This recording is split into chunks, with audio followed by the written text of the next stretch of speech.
Hey, what's up, guys? Just getting some stuff running here. I'll be right with you.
Hey, what's up, guys?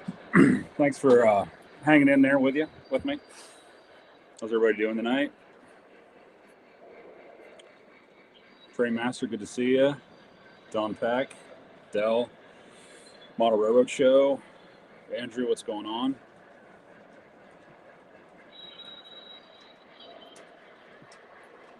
Ed Iceberg, how's it going? Doc, how are you, buddy?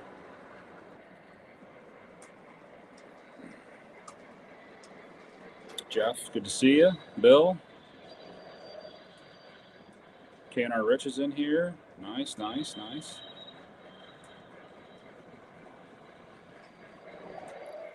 Dan Ackrider here. And Steve Martin, nice. Railroad Show doing? Same here, my friend. If this is too loud, guys, or if you can't hear me well, let me know.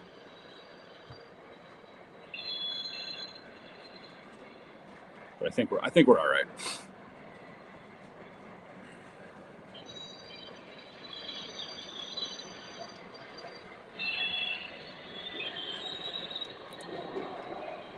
So tonight we're pulling out the, I don't know if you saw it go by there the first time, the FEF 844. We got him going. Junction, Pete, what's up, man? Hey, I appreciate your comment on my video. Means a lot. Thanks so much. I appreciate that. So again, we're running the 844 FEF with some 21-inch UP passenger cars and a Southern passenger car in there. Station sounds with an aux tender. And then we have the Pennsylvania M1. And I see that I came uncoupled again.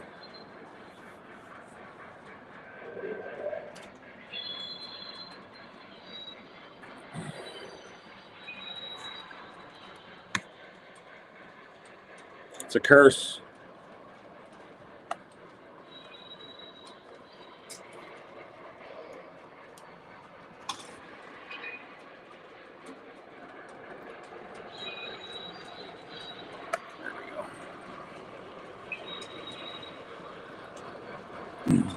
Yeah, the first gen FEFs are really nice. I do like those. I like the crew talk in those.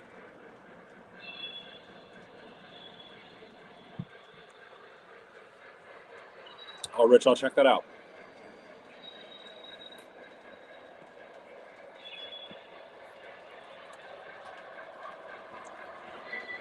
Ohio, how's it going, man? Good to see you. theater car in the back of the Union? Yes.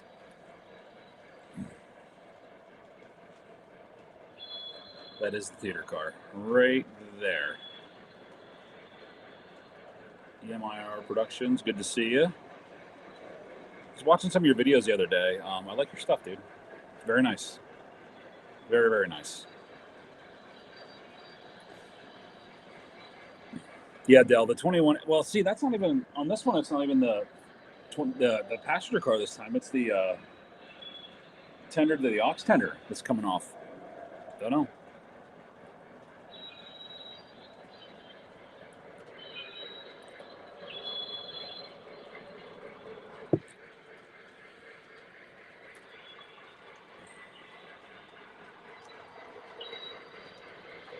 Yeah, Trainmaster. Yeah, you got that right there. I just take those little, like I said before in videos, I take those little hair ties that my daughter uses if they do dance, or just those little rubber bands, and I wrap them around there, and then it's good to go. Tom's in the house. What's up, dude? Have you gotten any trains lately, buddy?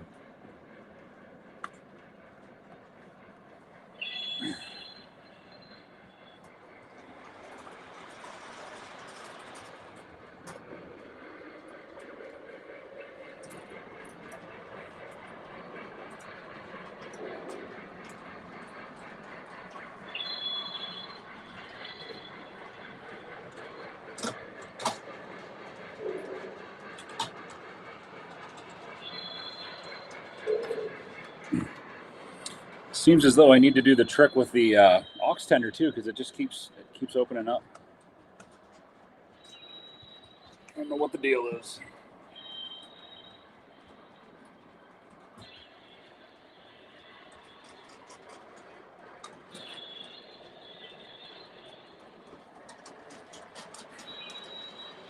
Here we go. Just bought the MTH Union Pacific cars. The scale put on Joker's Discord transfers. Oh, nice, dude. Very nice.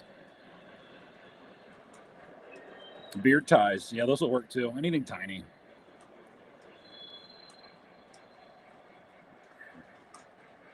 Uncle Bill, we have 4 roses, small batch tonight. CSX Trains, good to see you. Thanks for coming on.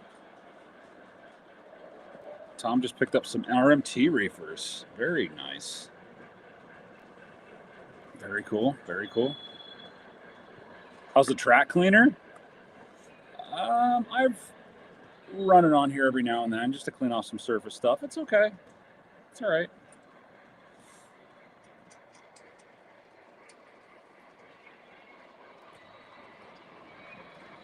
Richard's building 3-volt power supplies for Altoona. Just sent it to him. Oh, very cool. Very nice. Lou just got a Lehigh consolidation. Nice.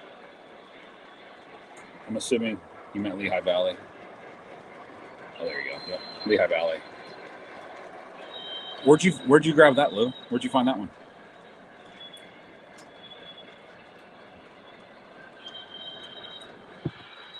The Lionel track cleaner, yeah. I've been using the isopropyl stuff for a while. 91 at the least, but I might try odorless mineral spirits. I mean, the stuff that I have is working, but from what I heard, some people say that mineral spirits keeps it cleaner a little longer. I don't know. If anybody can chime in on that, that'd be great. If they know anything about that. KNR going to custom 3D print a clip to hold couplers. Very nice. There you go. He's working on a custom 480 with big old snow plow in the front. Very nice, dude. I'd love to see what that looks like.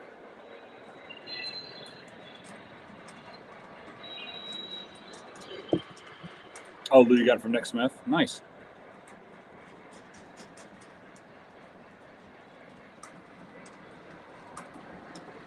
Four Roses is good, Trainmaster. Yeah, try that one. Bill, don't have any trains. Bill, you don't have any trains? But you have bourbon. That's all that matters. I told you, you're welcome to come down here anytime you'd like.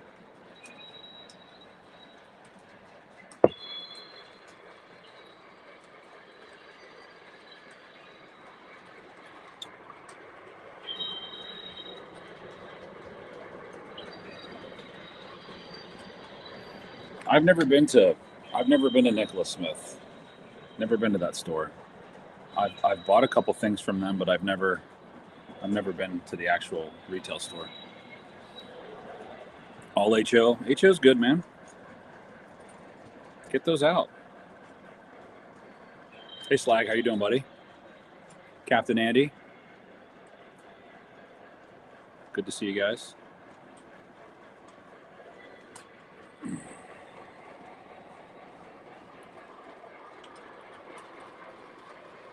I just bought this M1 Mountain.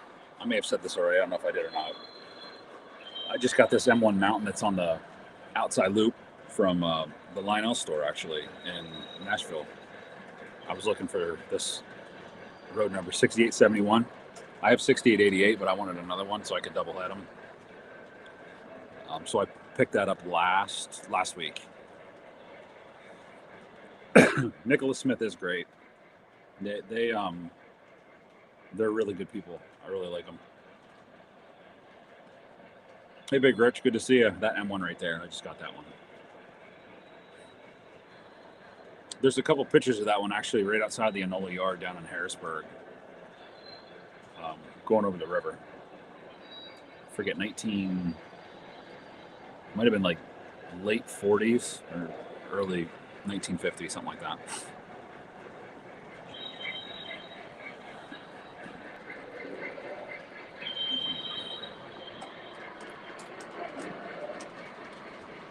Got a Western Maryland car in there for Wild Mary, for Jake.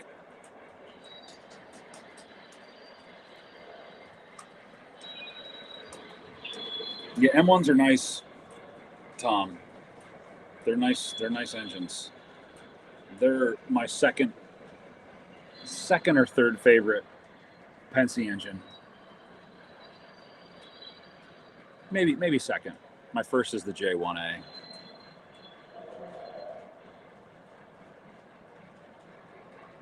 Lashing up double heading is the bacon of model train operating. Makes everything better. It does.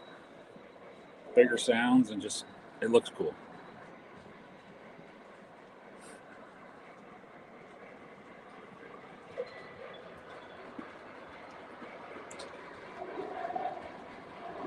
Trainmaster's looking for a TMCC 482, a Penske one, a Penske Mountain, or you want like a Mohawk, or what do you want?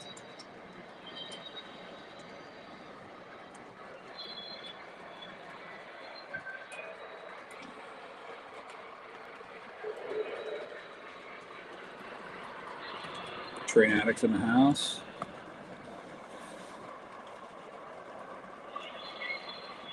Good stream. Thanks, CSX, man. Appreciate that.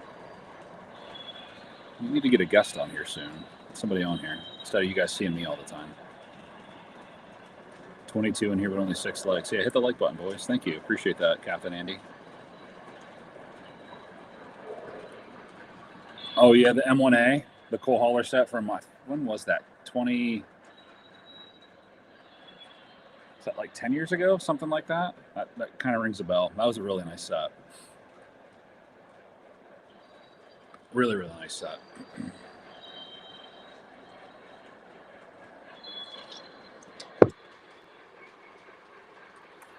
Ironically, though, I don't have any I1s. Don, yeah, I did see Mad Mike and Jeremy's doublehead in the Class A's. That was cool. Ohio recently brought 3 Christmas passenger cars. I just one coach from the 2024 catalog. The Dome car should be here Friday. Trying to decide if I really want to buy the second coach or not. Nice, dude. Big Rich is finally tapped out. He's out. He's depleted. He's completely depleted.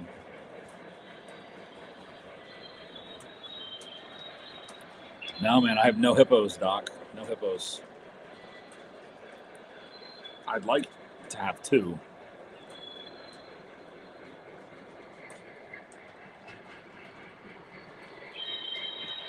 Oh, a USRA 482, nice. TMCC 280 upgraded with the Odyssey from an SD90. Very nice.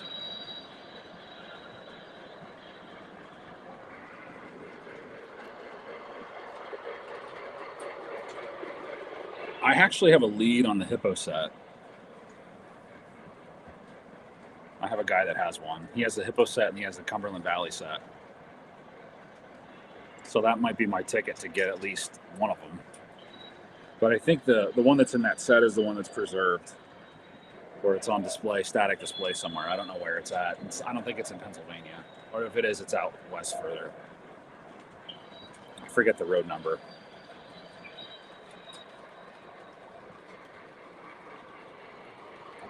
Oh, Rich, I have Scenic Supply everywhere.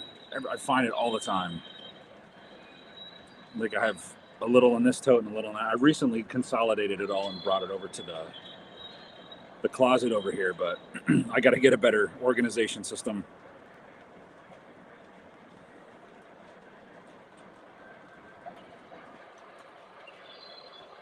Well, Zach has 3751. I have 3759, and I'm not a cab forward guy, so I couldn't help you there, buddy. Andy, how's the train expansion shipping? Oh, that's done. It's not done, but the getting through the walls is done. I have the tables about finished. I have one little small section I have to do on the left side here. The right side's done. I had graded it up and things like that, so that it's roughly right around a 2% grade, maybe a little less. But this one over here, I'm going to have to do some finagling because it's a little steeper. So I'm going to have to, this weekend, I'm going to try to tackle that, get that done. And once that's done, I have some track. I ordered some track.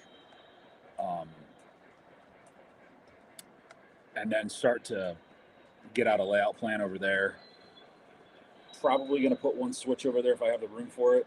A left-handed switch just to go out to just a siding spur. If room permits, which I think it will. So that's the next thing that's on the agenda is getting the track and then getting that piece installed. And then once that center room's done, then I can move on to the back room where it's going to loop and turn around. That's going to be a little bit easier because I don't have to be real picky with that. It can just be a straight shot over there, which it is, and just loop around and come back, which is nice. I won't have to do too much finagling with that. But just this section right here with that grade is kind of like where I'm at. So hopefully that'll be done. Hopefully the whole table, the bench work will be done by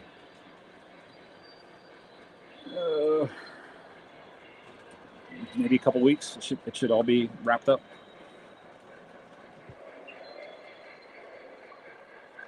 You can get the Iron Hippo set, new places. It's like two. No, it's the guy that I have one for. That's a lot cheaper than that. And he said he would hold it for me. So we'll see.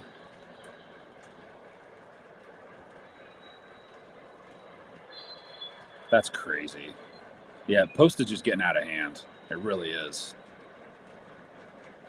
I was looking at Super Trees, just looking at them because I know that they just got a batch in not too long ago, and they said this is like the best batch they got in a decade. But I think they were $150 for the box, but shipping is $78. $78 for shipping for a box. I mean, the box is literally this big. It's not gigantic, but it's $78.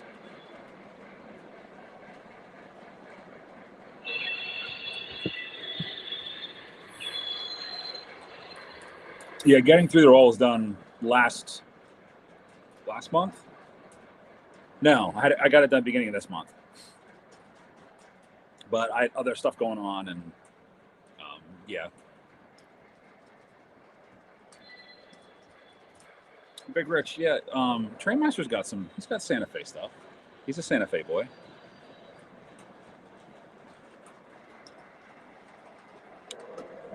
Or maybe I'll here in a little bit. I'll take you guys over there and I can show you what it looks like.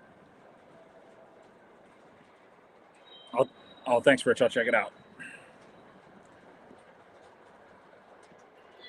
You did. You inspired me to get a 484, man. To get one of those Northerns.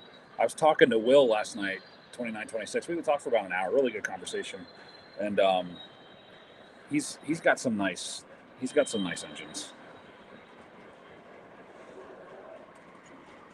3 packs for $100. 3 packs of what?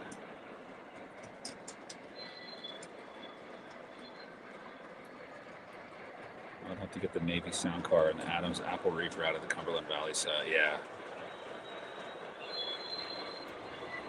He has that set too. I have somebody who has that set as well. But there are some cool cars in that set. There's a trolley in that too, isn't there? Hey man, yeah, get some work done. You're good.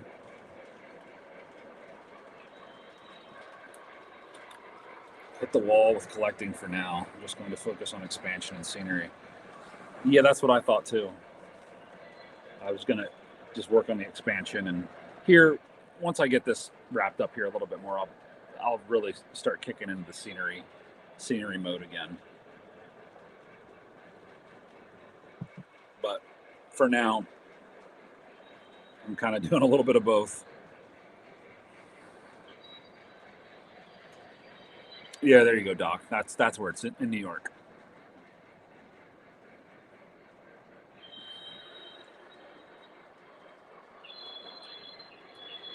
You're getting rid of your mohawk.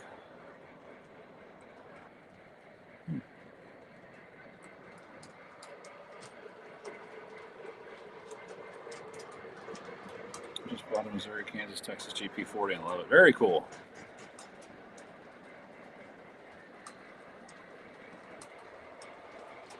Chambersburg trolley. Okay.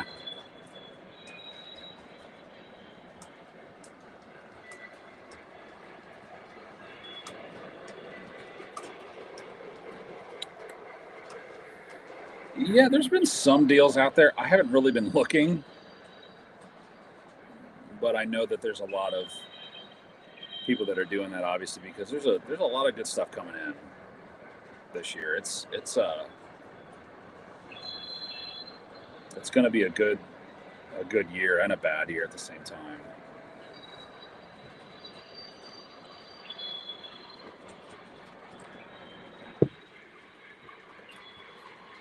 I haven't really looked at the catalog much more to see if there's anything else that, well, there is other things, but I haven't really gone through it to weed out what I want to order and what I don't want to order. So just kind of waiting. Probably wait till like the last week, and then I'll really look at it hard, hit it hard.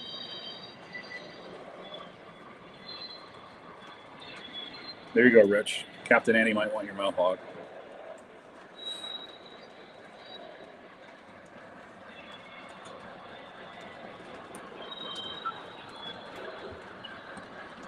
Making deals.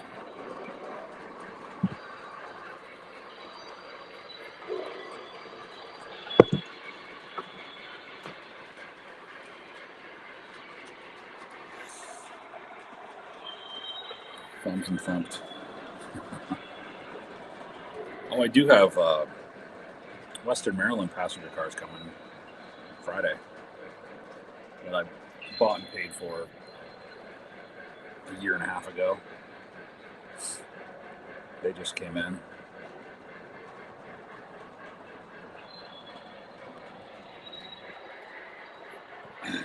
You pre-ordered the 250. Yeah, I can see that. I can see that being kind of an underdog. Not really an underdog, but I can see.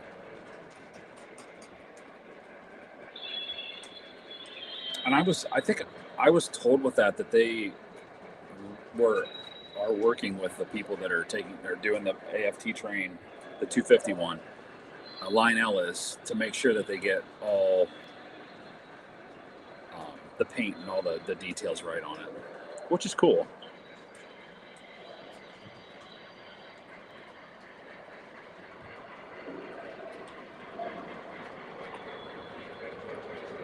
What are those legacy engines, Rich?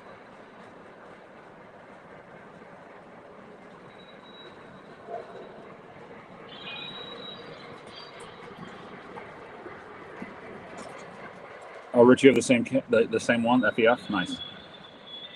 Yeah, I've always liked the Greyhound version, but I would like the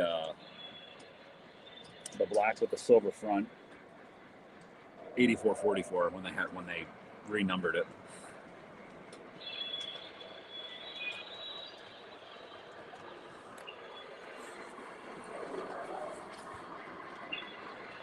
It's a pretty engine.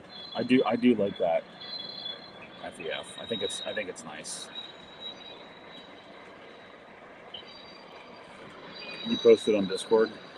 Check it out.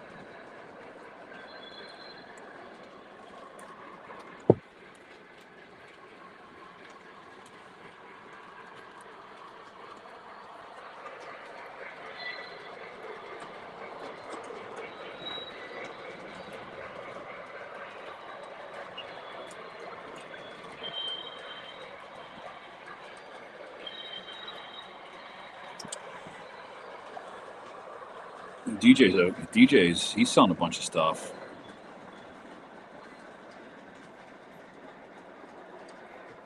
Dreyfus in there.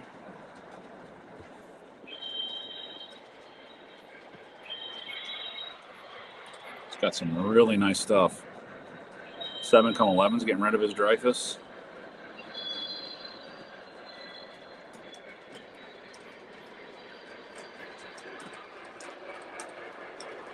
Final price cut.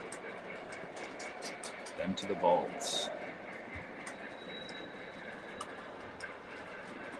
So low you got to dig a hole to find it. $690.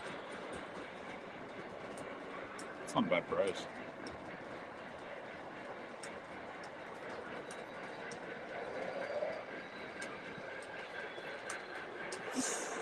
I like it. East Lake, what's up, guys? Oh yeah, what's up? What's up, guys? Yeah, you're in here. How's it going?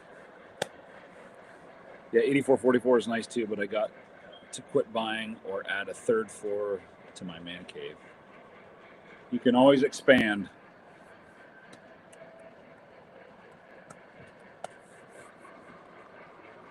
I don't have any Mohawks.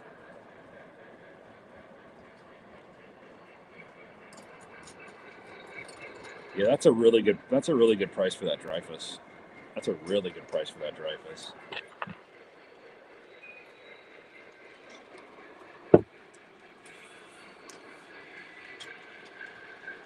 I have one that I have a Weaver one that I'm getting at some point with Weaver passenger cars, but it needs upgraded. I think it has Proto 1 in it, or whatever the sound system they had put in those. I forget the name of it. But I was thinking about putting Blue Nami in it.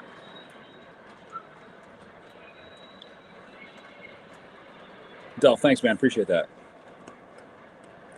Yeah, it's still a work in progress. I haven't done anything to the layout, like actual scenery or anything. Like I have this truss or the signal bridge from Rich I got to put in.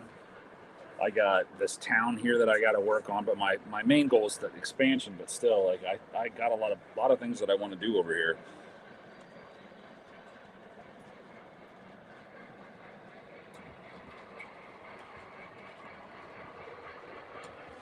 I know it's mostly modern, but is there anything in the new Atlas catalog that I want? No, there's nothing in there.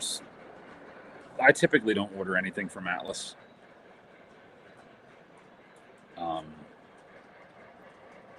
Like I said, I have those passenger cars coming, but again, it's a very modern catalog.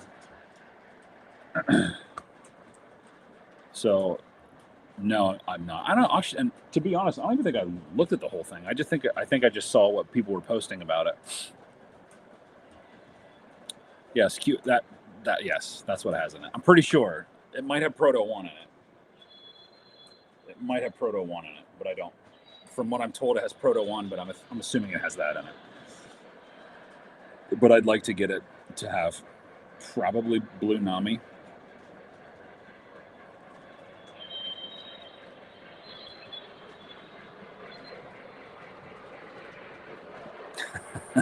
There you go, Tom.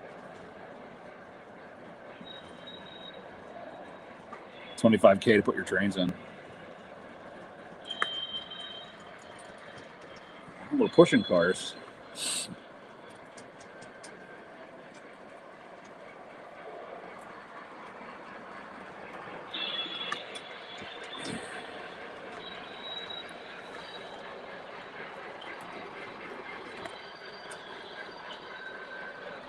I mean, if I'm being honest,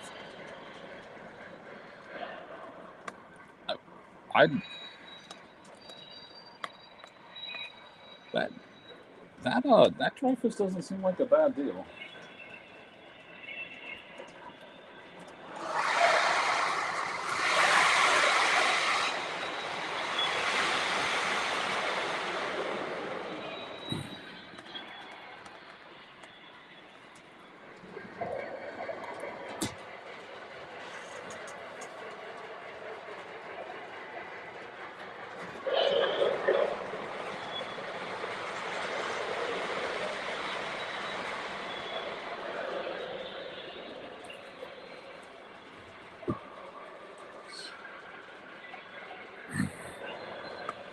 What's up, Chad? How you doing?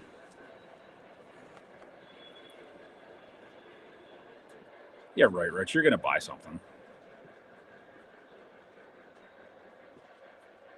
Oh, it's the same thing. I feel like I did know that, but I didn't. I'm gonna go with I didn't know that.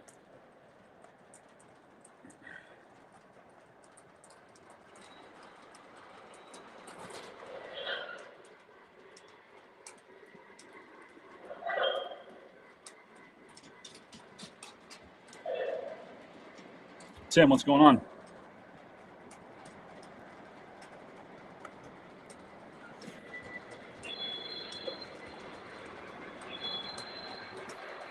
This is why I don't like looking and finding deals. I don't like it.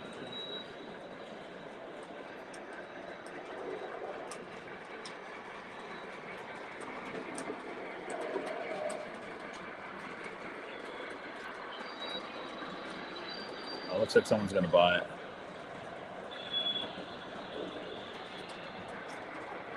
Someone just said I'll buy it. It's $6.50 today, so that Dreyfus is gone. Loot tattooed. I'm really running out of room. Frames can't fit anymore. I had someone in stitches looking at the piles of boxes. It gets out of hand, I know. It gets out of hand.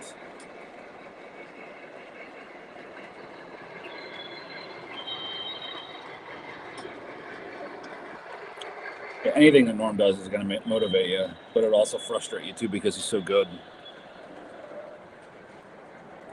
This stuff is it's just next level out of this world.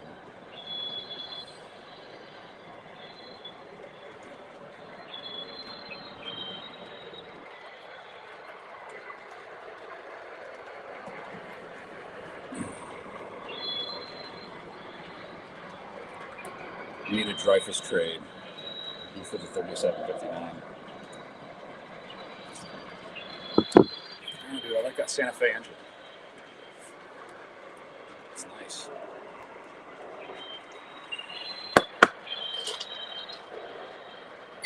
Rich, do you have any Northerns?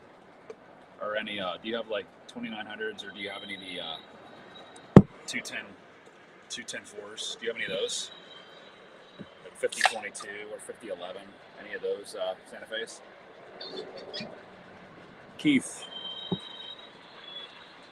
Surviving the winter weather. Yeah, man, it's cold. It's brutal. I don't know what it is out right now, maybe 10 degrees. It's definitely cold.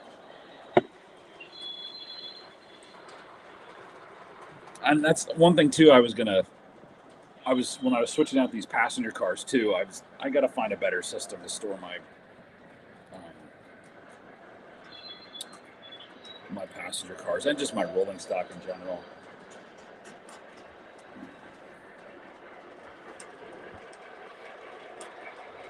Keep 37.59. Yeah, definitely keep that. I think it's amazing. Chad wants a Santa Fe Northern 484, particularly the road number. There's still some out there. You can find them.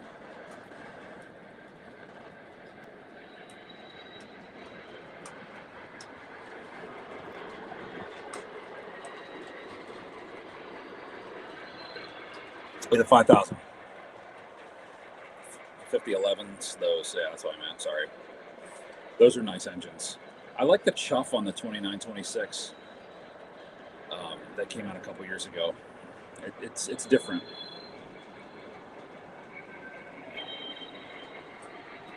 Andy, what's my next trade show? I might go to Allentown. I think that's in two or 3 weeks. 3 weeks maybe. I might do that one.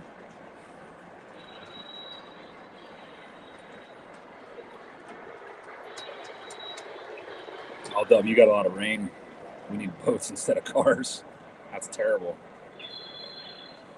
It's been weird the past couple of the past week here. All the snow and even a lot of stuff down south of the country. It's all about budget at the moment. I'm going to sell off some stuff soon. Oh, nice, Chad. What kind of stuff are you thinking of selling off?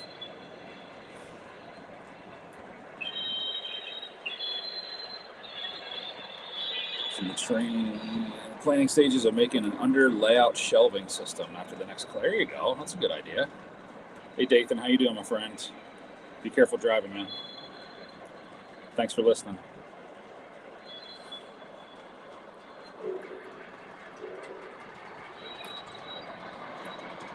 Sam Gable. Anybody get their pre-orders in yet for the catalog? Andy, hit me up on Discord. Send me a message. I'll give you my number. And stay in touch. That's the best way to reach me. I get on Discord, but I get on there and sometimes I miss a whole bunch of stuff, and it's just easier to reach me on my phone.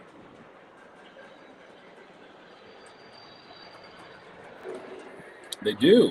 That's interesting, Trainmaster, that they have the incorrect 5 chuff rate for the 2900 class.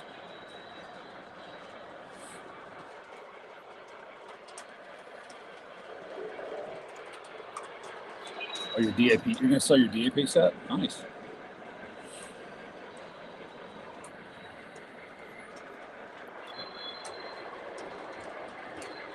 Gold Standard Tom says, hey, Dathan. He knows he can't see it, but he knows you're driving when he said, hey.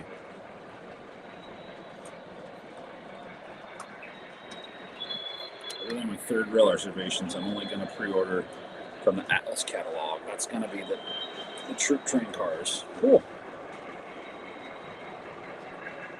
Sam, what are you putting your order in for? What are you getting? Drop it. Let's hear it.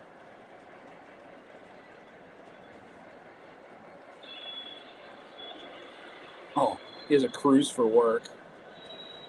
How's the studio stuff coming, man? I got to check that out sometime. That's really interesting. Trainmaster, what state do you reside in? If you don't mind me asking.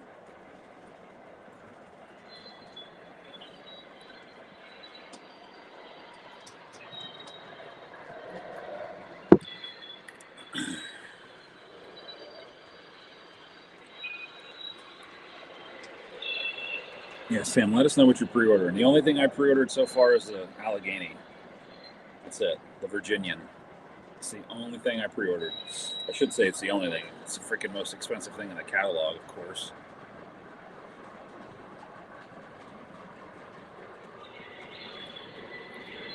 But I think, I don't know, after talking with Will and a couple other people, I think those 440s are going to be sharp.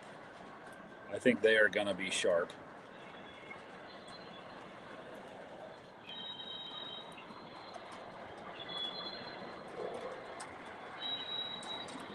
Vision Line GS2s have the 5 chuff. Nice.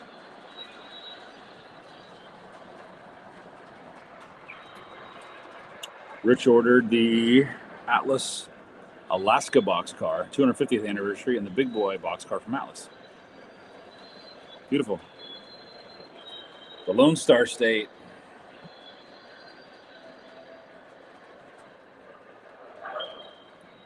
I mean, which explains your love for Santa Fe.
swear every time I do a live, it's the only time cars come uncoupled.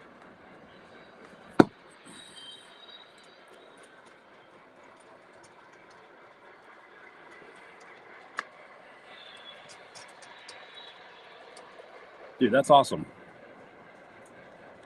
Very cool. Very cool.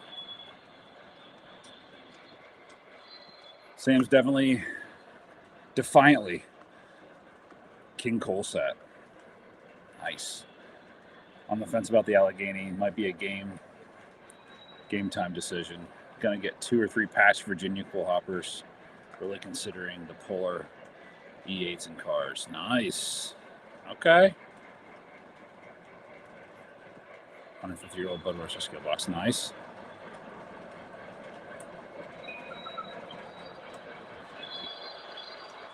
Nothing from Lionel.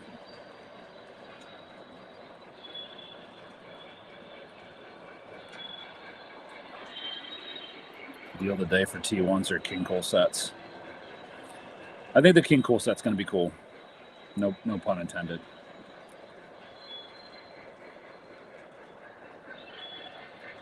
Somebody will.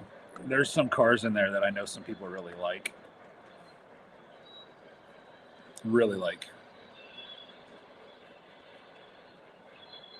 Last night I worked with the band of Heathens. They were nice. One guitars played 2 of my personal guitars. We got reverb electronically during the show. That's awesome, dude. Congratulations. That's really cool. The 2 GP35s I sent back to Lionel came back working. Good. I'm glad to hear that. That's good news.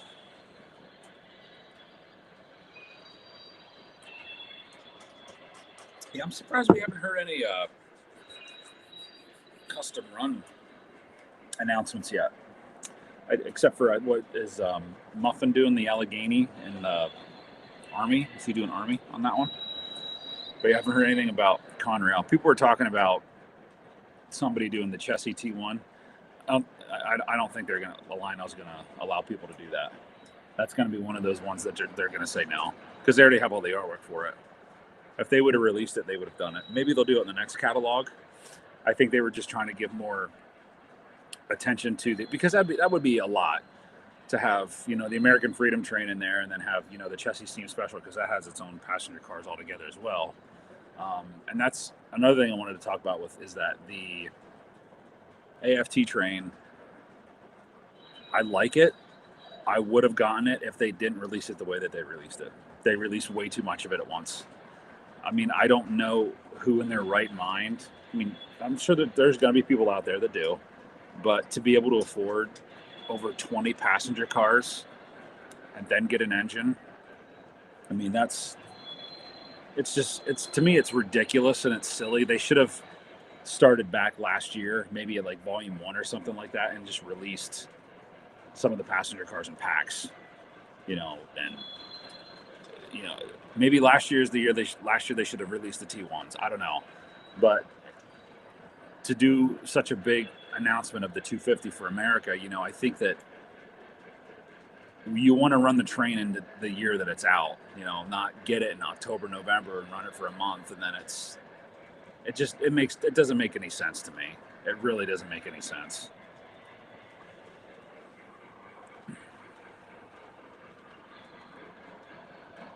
Two months?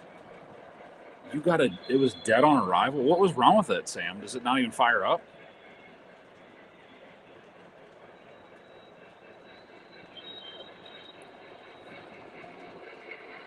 Metca's doing a P51 Allegheny. I need to check this out.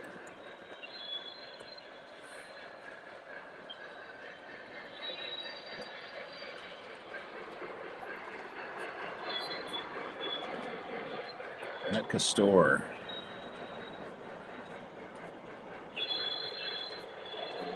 Do they have it on here yet? Maybe they don't have it on here yet.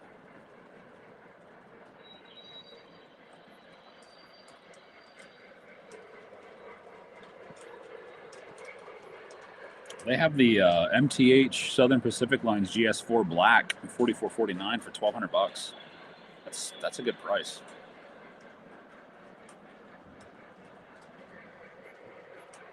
They still have it. Looks. Oh, it says it's in stock.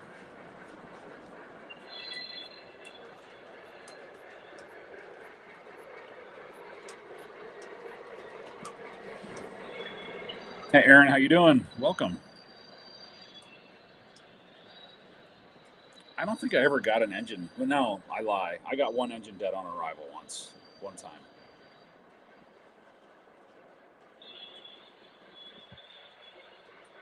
Yeah, he did.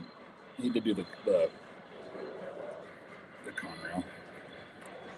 He's got a bunch of the pacemaker, Muffin has a bunch of the pacemaker Vanderbilts. It's a tough sell.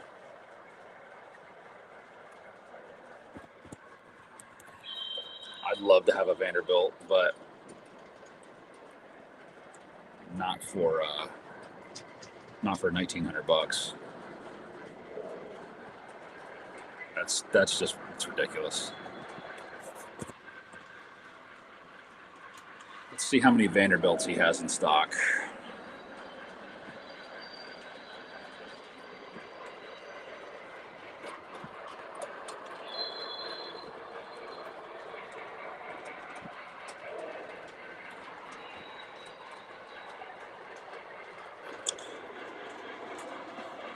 So I just went on to Muffin's website, and you know, he did the custom Division line Commodore Vanderbilt, the pacemaker scheme. How many of those do you think he has in stock left? See if anybody can get the answer right. Don't go on the website, just throw a number in there.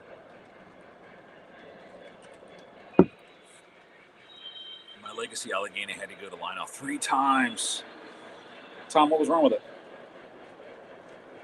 This Allegheny is going to be awesome. It's going to be a sweet engine.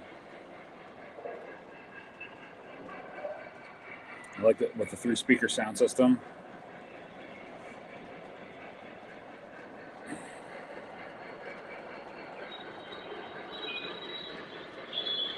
Doc, you're close. Add 10 to that number. He has 26 of them. He has $48,437 of Commodore Vanderbilt pacemakers. $48,000 worth. No, 26. He hasn't sold one in a month. Because I watched it back at Christmas. He hasn't sold one in a month. What do you do with those? You're going to have to blow them out.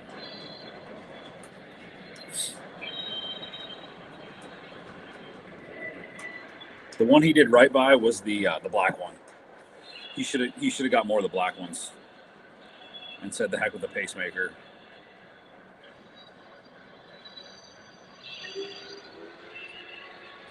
Yeah, dude, $48,000 worth of one engine.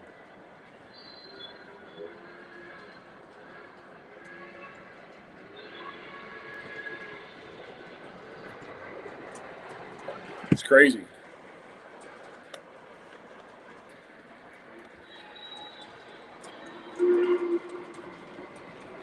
Probably need some smoke fluid.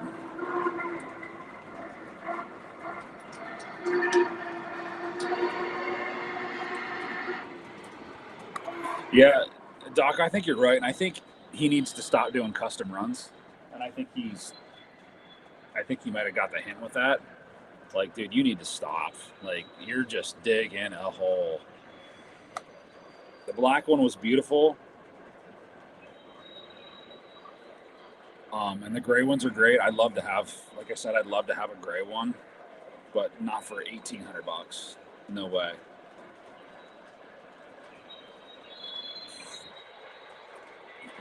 See how many gray ones he has. He's got 6 gray ones with the disc drivers. And he's got 5 with the spoked. What about the gold ones? 5 gold ones. Those are $2,000. It's overpriced. Polar Express. He's got 2. That's a lot of Vanderbilts. Oh my God. Yeah, Tom, you're right. The black one, I almost bought it, but I couldn't do it. I couldn't do it, man. It was in stock, and then it wasn't. And then there was another one in stock. Maybe somebody didn't pick up a pre-order or something like that, and then it was gone. That engine's going to be worth some money, I think. If you can find one and someone's selling it, you're going to get top coin for that thing.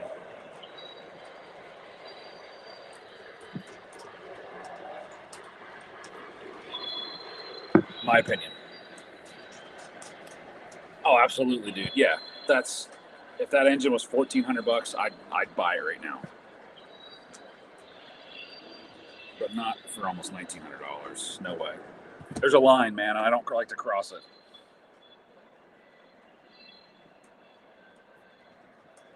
What do you guys think about the Angus? The 0880 Agnes. What do you guys think about that?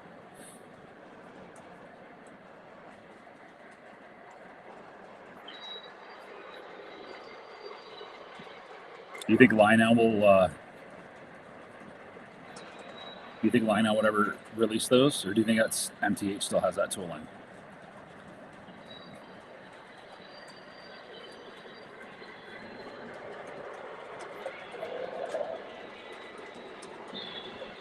Oh, Sam's got the black one. Dang, man. I hope you never get rid of that.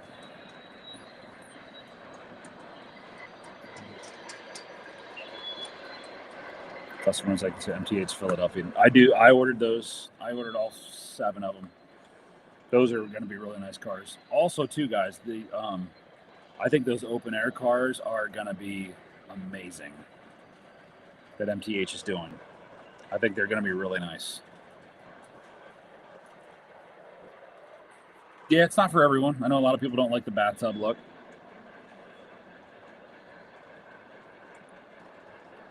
Sleeves, we were talking about you earlier. All good. I think, were you selling something? I think you were selling something. Maybe not. We were talking about you earlier. Well, I was.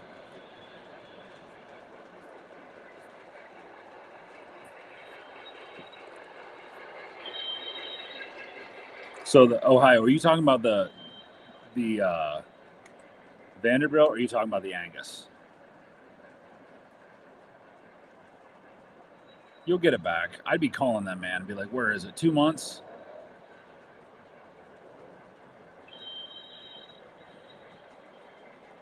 Yeah, we're running a couple good ones tonight, brother.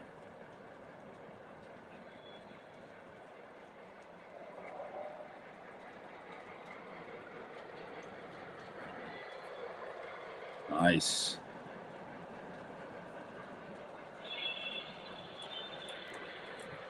Yeah, they look really good, man. They look really good.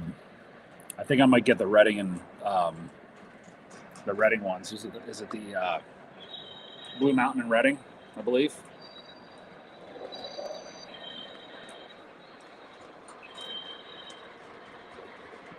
Which one? TMCC Class A, still up for grabs. Nice. That's a beautiful engine. It'd be really nice if it was converted to Legacy. Some whistle steam, beautiful. But I'm sure the one you have is really, really nice. Oh, how you were talking about the Angus? Dude, stay on top of them. Just, dude, email Dave. Email Dave Olson. He'll make it right.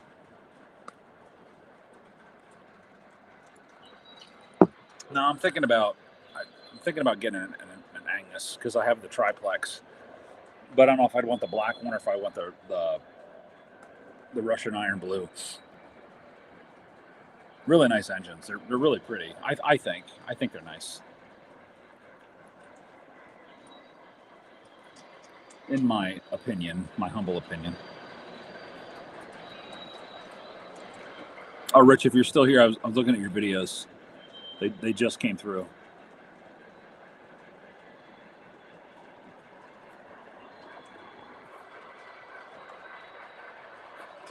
I love it.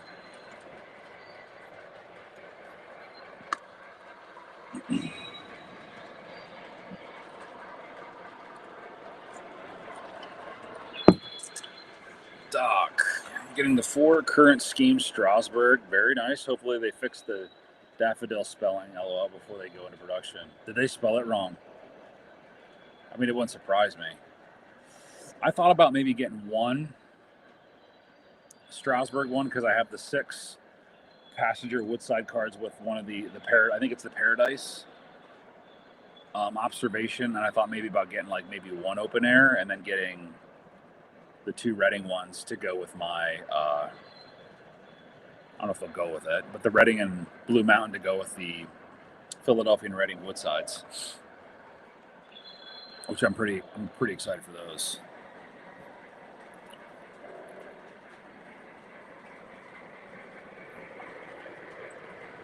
Yeah, dude, Sam, just stay on top of them, man. They'll get it done for you, and hopefully it comes back better than what it was. Oh gosh, everybody hide the whiskey. Chooch is here.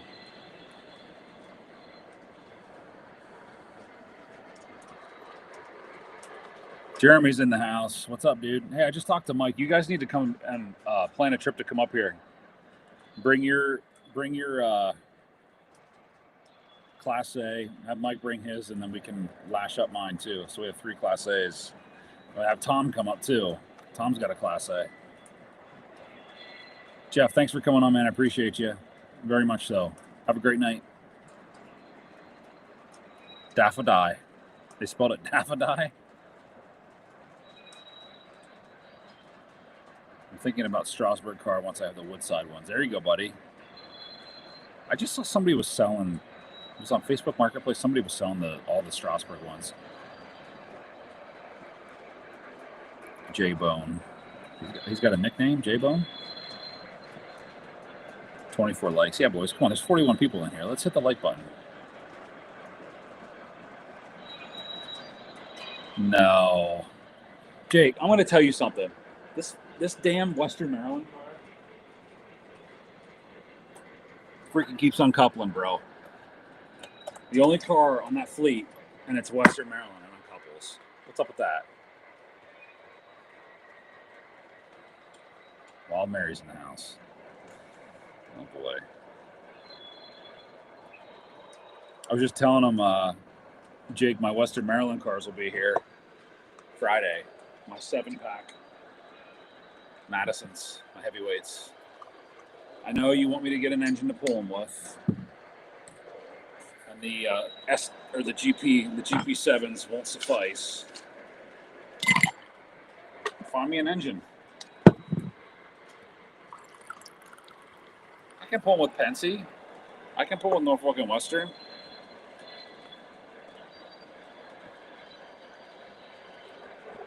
Oh, Andy's got Muffins Class A. I think Eric Trainman has that one too. That's a nice one. Rubber bands. Yep, rubber bands. I've been using them. Jake. Dude, I'm trying to give you some love. Like, come on, man. Stop it. Unofficial nickname for Jeremy. I did get the RPO. I got all of them, dude. I got all of them. I got every single car that they released.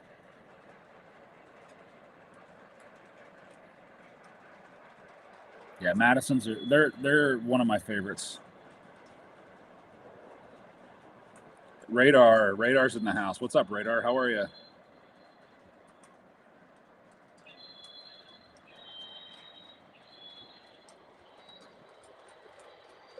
That's a good idea. I should just freaking glue these sons of bees right together so they never come off, because I don't uncouple them. You know what my uncoupling is? Picking it off the track. That's my uncoupling. Do you want to get anybody want to come on the stream tonight? Let's get somebody on here. There you go. Western Maryland, Norfolk, and Western got. Well, I'll pull it with my Class A, man. I got my Class A. I can pull with my. I wouldn't pull with my Y6B. They got along. Listen to him.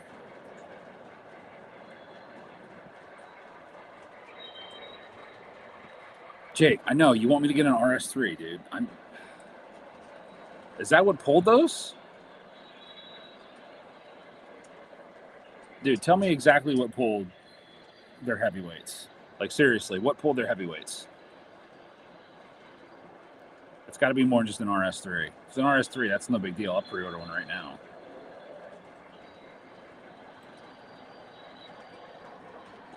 I don't use zip ties. No, like I was telling everybody else, I just use the little hair ties that my daughter has, and I just wrap them around. I don't know if I have a.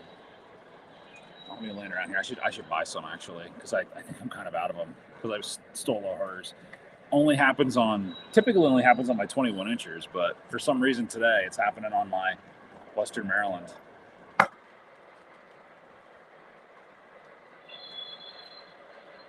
Anybody who wants to pop on a stream?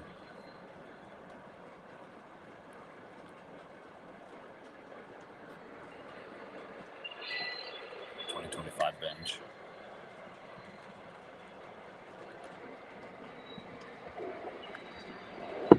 Monon. He wants the Monon. He wants the Monon. Pacific's pulled passenger service and Fireball GP7s, but most of it was RSs when diesel came into play. Well, I want before diesel. I mean, I'll do diesel, but so Pacific, a 462. Okay.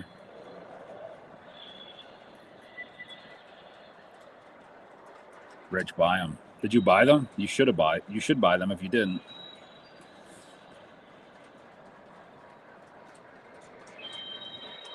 Rich wants to come on. All right, well, Rich is going to come on, then we're going to get somebody else on here.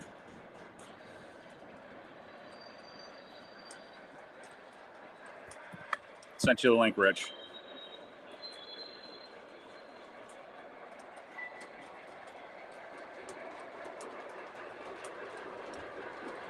You know, should be on. We should get Wild Mary on here. What do you guys vote? Wild Mary should come on.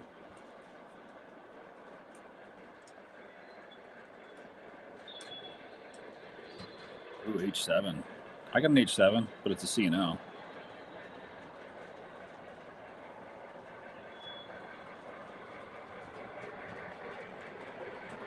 J1. Yellowstone. That's what's up. I was looking at today. Dude, Western Maryland had some really nice engines. I'm not gonna lie.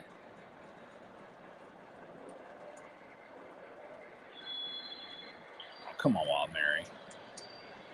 You know, Western Maryland, though, seriously, they had some really nice. They had a really nice fleet. He just got off of work. He didn't get off of work. He wasn't doing anything today.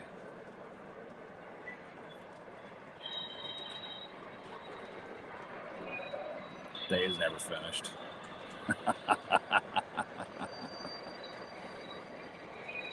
There you go.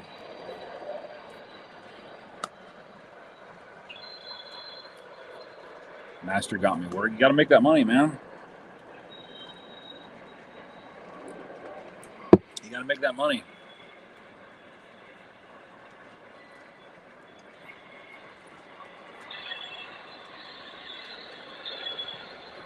Someday. You're right, Tom. Someday he will. Tom, are you running anything tonight?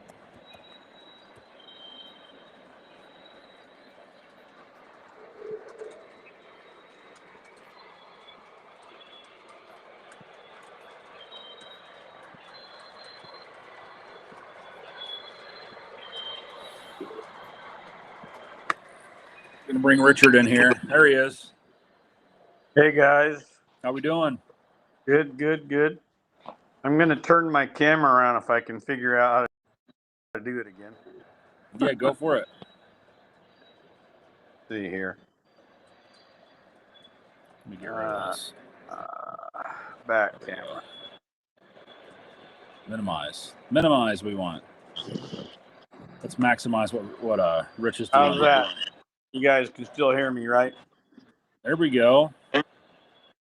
All right, I'm going to start here. Here's my 2-stall engine house, Mike. It's all ready to go. I just have to get 2 new doors. Here's the old doors.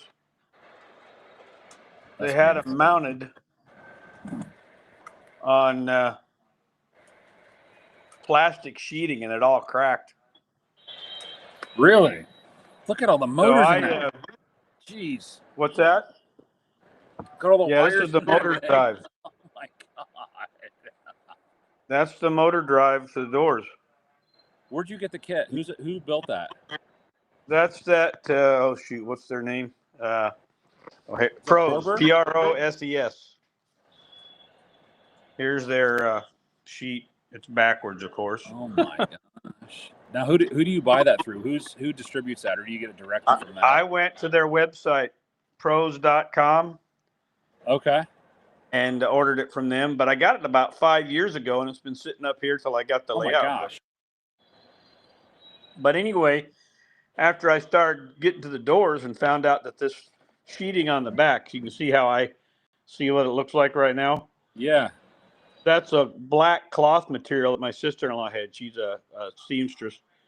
And so I peeled off every one of these boards off the plastic sheeting and glued them on here with some, what's that glue? Gorilla rubberized, that clear rubber glue. Oh, sure. Yep. Glued them all on there. Then after I let them sit and dry for a day, I flipped them over and I coated it again with a whole layer of the Gorilla Glue. That's why it's kind of crappy looking on the back. Oh, that looks really good. They'll work. That's the weight that holds it down. I think I got them on both of them. How much do they weigh? Are they pretty light? The doors? Yeah. Well, they are. These are just wood strips. I don't know if you can see them. They're just individual wood strips. Oh, it's like a plank. Okay, nice. Yeah, but they were all laser cut. You can see little connecting pieces. Yeah, I but see when that you there. fold it, see how they bend? Oh, right. Yeah. So it rolls up. It rolls up into this little carriage assembly. No kidding. And they got a controller for it. Here's the control. It's backwards, but that's the control for it. Each one's got a door up and down. And then I kind of cheated. I modified it. It comes with the lights. See these little light shades? Okay, sure. That's on the front. You got them on the side, but I went ahead and put the little lamp shades. See the little green lamps? I put those on all the. Oh, I think you sent that to me. Maybe. Yeah. Did you what I did was. Did you put LEDs in those, or are they just like? Yeah, those are LED lamps. Those are lit. Okay. So anyway, I soldered those from here up to the back of these on their light. Right. So what I've got now is there's a ribbon cable I hooked up. That's what this cable is here. Sure. It's tied to the inside. That's what all those wire nuts and stuff are. But there's 4 separate light circuits. I can do left side, right side, or the front. Oh, beautiful. Or the 2 interior long. That's what these long bars are right here. So everything's kind of like isolated on its own. Yeah. That's nice. So and then I don't know if I ever showed you before, but I'll go upstairs now. What's the depth on that kit there, Rich? On that engine house? How deep is that? How big is it? Let's see. I got a tape measure here, I think, somewhere. Yeah. I'll give you the dimensions exactly. Hang on a minute. No, absolutely. I got tape measures everywhere. You have to. Well, this is my shop area that we're in. Right. It's the shop and the man cave with the TVs and the recliners and all the whole thing. But anyhow. Gosh, I'd never leave. Well, that's my man cave. It's right at 11 inches wide. Okay. By. Is it 2 feet deep? 23 3/4 long. All right, it's about 2 feet. Yeah, and it's 7 3/4 inches tall. Now, where is that going in conjunction to your roundhouse? I'll show you. That's where I'm going upstairs now. That's where the area I've been working on. That's the video I sent you. It kind of shows that. Yeah, I did see that. I just need to watch it. I did see the thumbnail of it. Looks good. Let me get upstairs and turn this lights on. Let's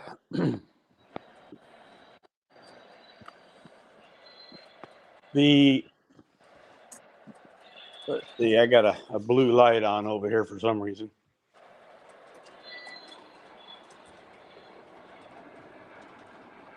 There we go. I can change the colors of these spotlights. Beautiful. Okay, I was telling you earlier, I got all my scenic materials. Yeah, you were seeing you have it all solid. I love it. There's two racks of it right here. And then I got a whole big, huge Tupperware bin full. And then this little bin here is nothing but, hang on, I'll get a, can you see all that in there? Tufts, a bunch of tufts, yep. Grass and flowers and you name it. Okay, now we'll get back over here on the layout. Okay, here's the roundhouse. Yep. Okay, and then you got right next to it is the single, wait a minute, I'm going backwards. Yeah, there you go. Right next to it is the single stall engine house, the one that I just painted all the brick in and put the doors on it and all that. I'll go to the back and show you. Yeah, I got some. These are all railroad workers in this plastic bag, so that's what that's sitting back here for. Anyway, awesome. This is the back of the roundhouse, and I just put that propane tank sitting there for now. But that's cool. These were the Lionel roundhouse. Yeah, but sure. The pegs broke off on the doors. Oh, okay. So I 3D printed these hinges, and that's what I put on the front of the roundhouse. So I decided to go ahead and paint these doors and upgrade the hinges on them too. Anyway, right beside that, you see the two tracks of the engine. That's where it's going to be, right there. That's where the two-stall engine house is. So it's nice. Basically, I painted the inside, put the black gravel down underneath anywhere that the building plates won't go. And then there's a big hole right here. Okay, sure. That's where the two ribbon cables will come out, and then I'll have the controller for your somewhere. leads. Yeah. But one of them's for the doors up and down, the other one's for the lights. Nice. But what I was going to grab. What do you use there, since we're here, Rich? What do you use there for your pavement? What's your mixture there? Oh, this right here, this pavement? Yeah. I used Woodland Scenics N-scale sand. The black sand, or it doesn't matter. It's just a real fine sand. Yeah. And what I do, I got stuff loose in here. I got to clean it up back because I just put this grass area in right here today. Nice. All of that's new, and the crossing for the railroad track there, that's new. I got to put a little filler piece right here. But anyway, this area, I was trying to get it done so I could set the building on it and then be ready to roll. Right. Yeah. Get it going. Yeah, for sure. Because all I got then is the ballast on that left side there. And anyhow, so yeah, what I do is I take and masking tape off the area where I want the road. Right. In some areas I've had to cheat. This is another crossing. That's fairly new. That'll go over. The road will go on back to where the coaling tower is. So very nice. Coal up. But anyway, the road crossing, and then this comes down. All this is fairly new. I don't think I had any of this done last time. This will get a pair of real flashing gates. I haven't got that far, but I've got them. I just haven't put them out yet. And then this whole area right in here is all new. I didn't have any of this last time with the station. Oh, it's good. Yeah. Anyway, I mask off the road, and then I take Elmer's kids glue, the school glue. Some people like to use the waterproof stuff, but I don't care. It's not right. This will be here till hell freezes over. But what I do is I use the Elmer's kids glue, school glue, and I put it down a nice heavy white layer. And then I sprinkle it on the sand real heavy. And then after it sits for a day, I come back with this little, what do they do with it? I got a little hand vac here somewhere. Oh, here it is. See that little suck it up. Yeah. There? Yep. I put a clean filter in and I vacuum up all the loose gravel. Sure. And then recycle it so I don't waste it. But anyway, so all that's got to be done. And I just ordered the pinstriping material. It's basically automotive pinstriping tape. Oh, sure. Yeah. Yep. I'll use the yellow line down the middle and white stripes on the side. Probably on either won't get it, but pretty like much in the what I did. Yep. Yeah, I heard that works really well. It does. Yeah. There's one thing here I'm looking for. Where'd it go? Anyway, here's my other bit. More scenic material. Yeah, that's good. I think I got enough, guys. I definitely overshopped. I bought a bunch of this stuff and got it free from Temu. Oh, because yeah, I was buying every time you buy like $75 worth of stuff from Temu, you get 10 free gifts or whatever they offer, you know. My gosh. So every time I'd order, I was ordering all the scenic material.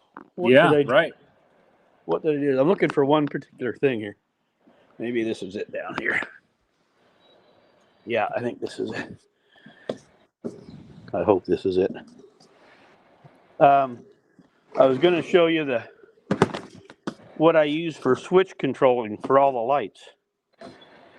Because everybody might want to know that. Okay. Yeah, here you go. Oh my God. All right. This is just all my crossing gates and electronic crap. Here you go. This is one right here. Can you see that? See it. Yep. Okay, what it is, there's a barrel connector on one end right here that you can plug in a 12-volt power supply or a 3-volt, anything between 3 and 25 volts. This will handle.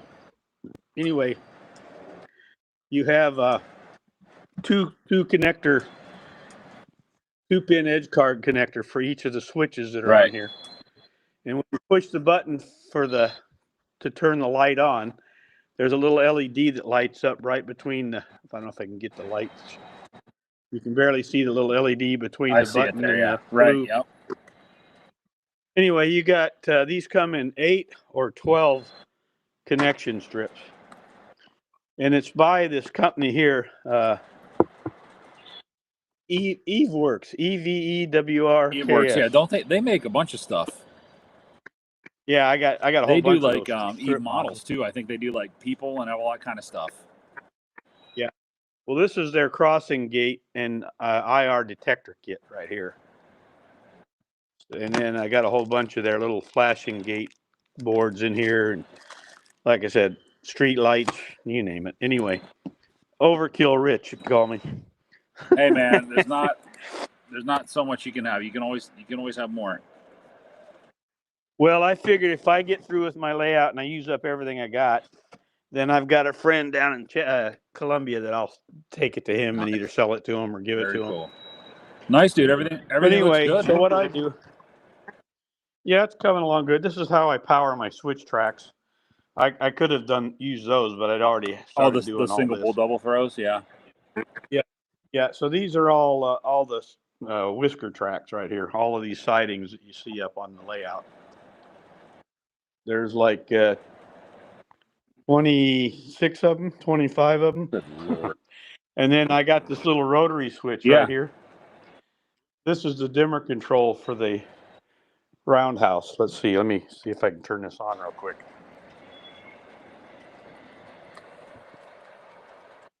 Then I won't be much longer here. Oh, you're good. You're good. But somebody else. This is my remote control outlet. I can turn that on with my phone if I want to. But since I'm talking to you and doing this, I didn't want to screw it all up. You're good. Okay. There's the roundhouse. And it doesn't really have a whole lot of dimmer control, but you can see can you see the lights are on right now? Oh, there you go. You can dim it. That's cool. Set the mood. It's not really. Yeah. It's kind of a all or nothing thing. But anyhow, I got some detailed parts in there. I got workbenches and toolboxes. Oh, yeah. You got to have that stuff in there. All that kind of junk. Very nice. So anyway, this little road crossing I just put in today. I found the sign in a box, so I stuck it up. Why not, here. right? Might as well use it. Looks like it's leaning on me because the glue's not drying. Great, Rick. I appreciate you coming on, man. That's awesome. Yeah. Anyway, that's pretty much it. I can't think of anything else new. Yeah, we'll I'm we'll getting do there. like once a month. You like have you come on here and give us like an update what you're doing and stuff like that. I think that'd be great. Okay, yeah, because I'll always have we're I'm always doing something. constant scenery. Yeah. Sounds good, my man. And of course, this little parking lot turned out pretty good for the station. What I got is the road that comes into it goes all the way over to here, obviously. That's beautiful. But here I was going to show you one other thing. Find my switch control. Where'd it go? We have Ed Iceberg. Okay, yeah. He said, "Nice layout, Rich." He said he's a new subscriber. Oh, cool. Appreciate you, Ed. Thanks, Ed. Appreciate it. I got a switch here. Oh, I know why it won't come on. Got to turn the power strip on. I wanted to show you one other thing that's new. They're kind of cool. I don't know if you guys have seen these billboard signs. They move. That's awesome. The lights. They light up. Are those the Menards ones? All the way. There's a Santa Fe all the way guy on there. I can't remember. Oh yeah, are those Menards? Sign. Yeah, they're a cool. Menards sign. They really do make some good stuff for quality and affordability. Yeah, not too bad. Anyway, the train station, the next thing I'm going to do is fill it full of LED lights and the outside lamp shades and all that. I love it. This building here is a Menard. No, this is a. Is that Morrison Doors? Yeah, that's a nice building. I like that.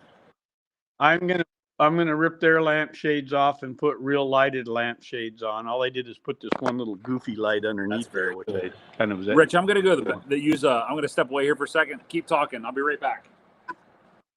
Okay. Yep. Anyway, so I got that. You can look way down there and you can see this Sinclair station. And I'll go down. You can see the lights on it. I haven't really been close with the lights on, but the Sinclair gas station's another Menards, and it's got lights that come on, and the oil truck has headlights and tail lights that come on it. And then if you look in the inside, you can see the inside lights are on.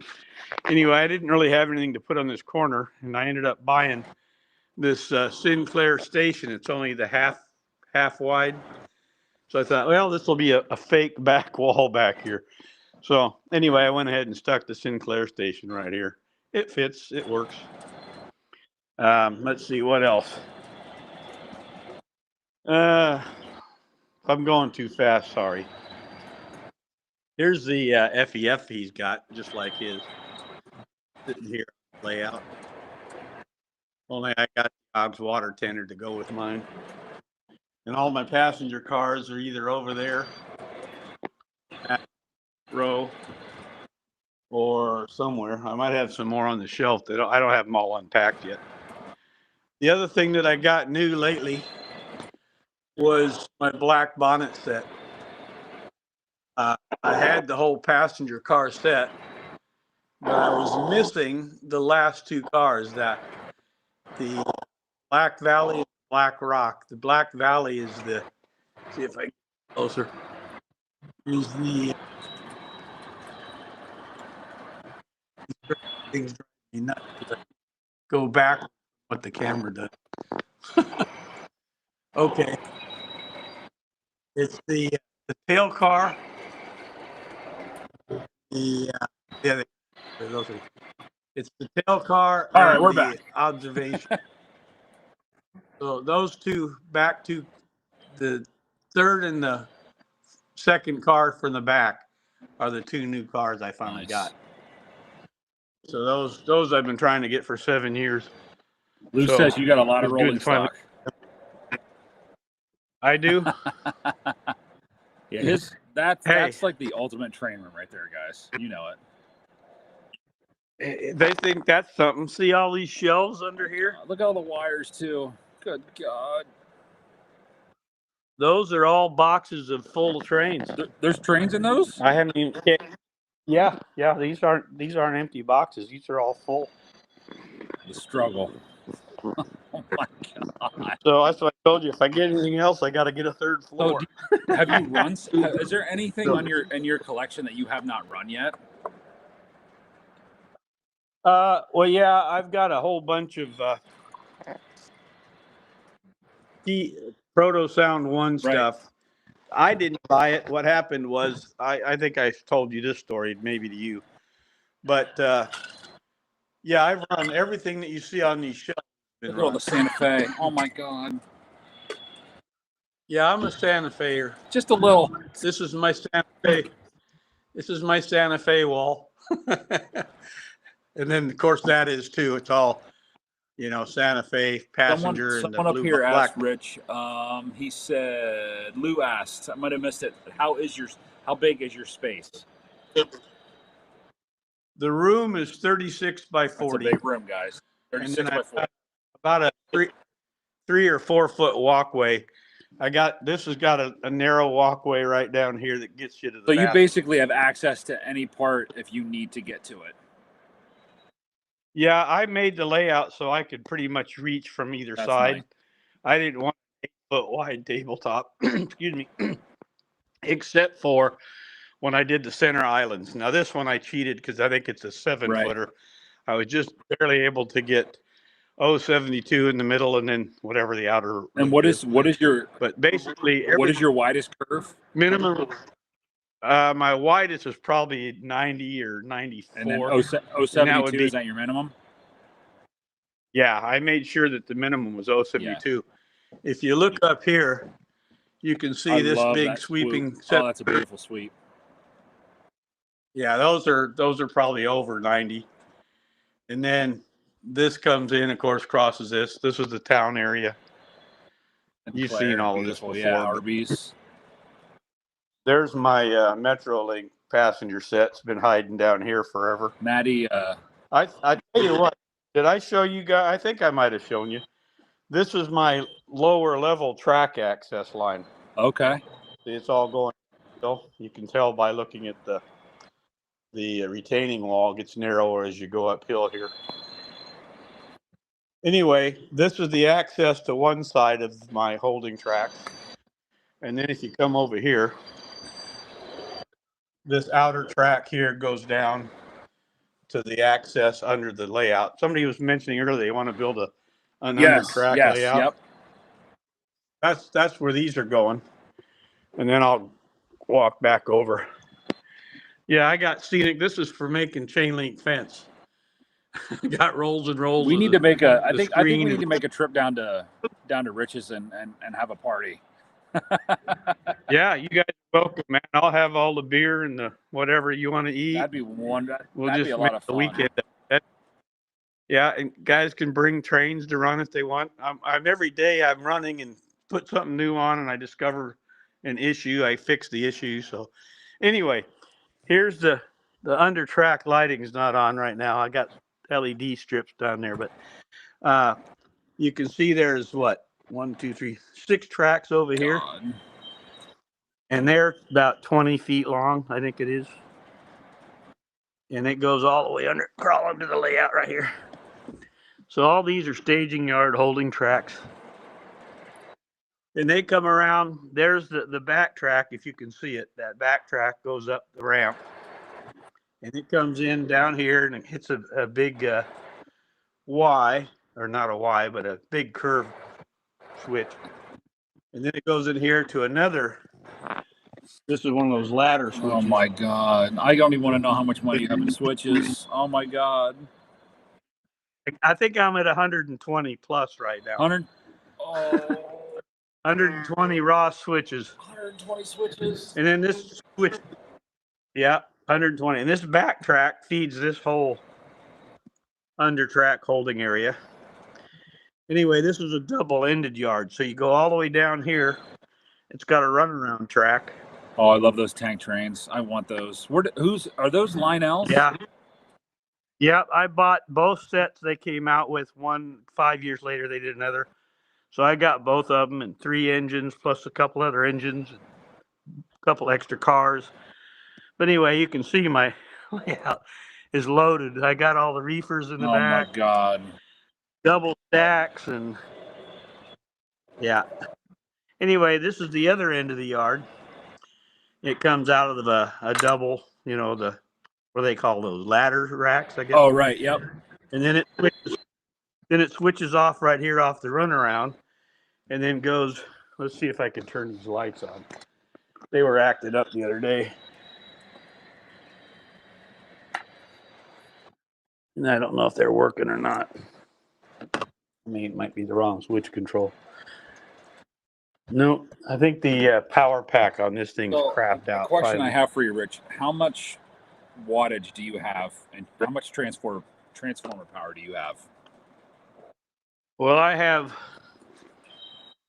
6 bricks, 180 watters, and a ZWL, a ZW that has the external bricks. That's what that's going to, and then DZ, the Z4000. So I don't have them set up right now to double brick to each track, but I'm going to. I just recently got it wired into where I like the operation, so I'm going to start piggybacking the bricks so I can have whatever their wattage rating of that is double. But anyway, this is I'm going to have to replace this. See this thing that's hanging down right here?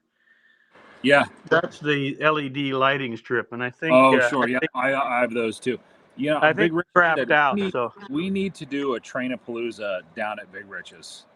Like, seriously, that would be the ultimate. No, I'm not. Ultimate Train-a-Palooza. I'm Little Rich. That would be. Anyway, this is amazing. the other holding track. So it's double-ended, and there's 2 separate. This has got a 7-track, I think. But yeah, then they got all. Of course, this is a whole big passenger yard and caboose yard and all that. Rich, if you had to guess, how many pieces of rolling stock do you have? If you had to guess. Oh, probably between 300 and 400. 300 and 400. Okay. Jesus. Yeah, because I still got stuff like this. See this box around here? All that K-line stuff. Oh my God. K-line 4-pack of hoppers, Santa Fe. I've already got one on the track up here somewhere. But I got Rich is located. You're in Georgia, right? No, South Carolina. South Keys in South Carolina. We need. Everybody's like, we need to make a trip. We need to make a trip. Well, let's plan on doing it this summer when it's not. You should do like your own, kind of like a Train-a-Palooza thing, like your own thing that you do like once a year. Yeah, I could do that. People are saying it right now. Like, he needs a Train-a-Palooza. I just am getting to the point where I can really offer to do that because the layout's mostly tracked. You know, I'm starting to finally get scenery. I think this is something that needs to happen. Like, seriously, because you have the space and you have. I got the downstairs area where people can hang out and drink and eat and whatever. And yeah. Loose Trains asked. He said, "How many engines on the main lines can you run at the same time?" Well, I got 2 separate parallel loops, so you can run those 2. But there's like 7.2 scale miles around one loop. Oh my God. So if I had enough people with controllers running them, you could probably easily run 4 separate trains. And I'm sure you have really good signal down there. Yeah, it's not too bad. The Lionel stuff's great. How's your DCS? Well, if I stick with the DCS and plug into, I went passive mode, and if I use the Z4000 on that, it's really great.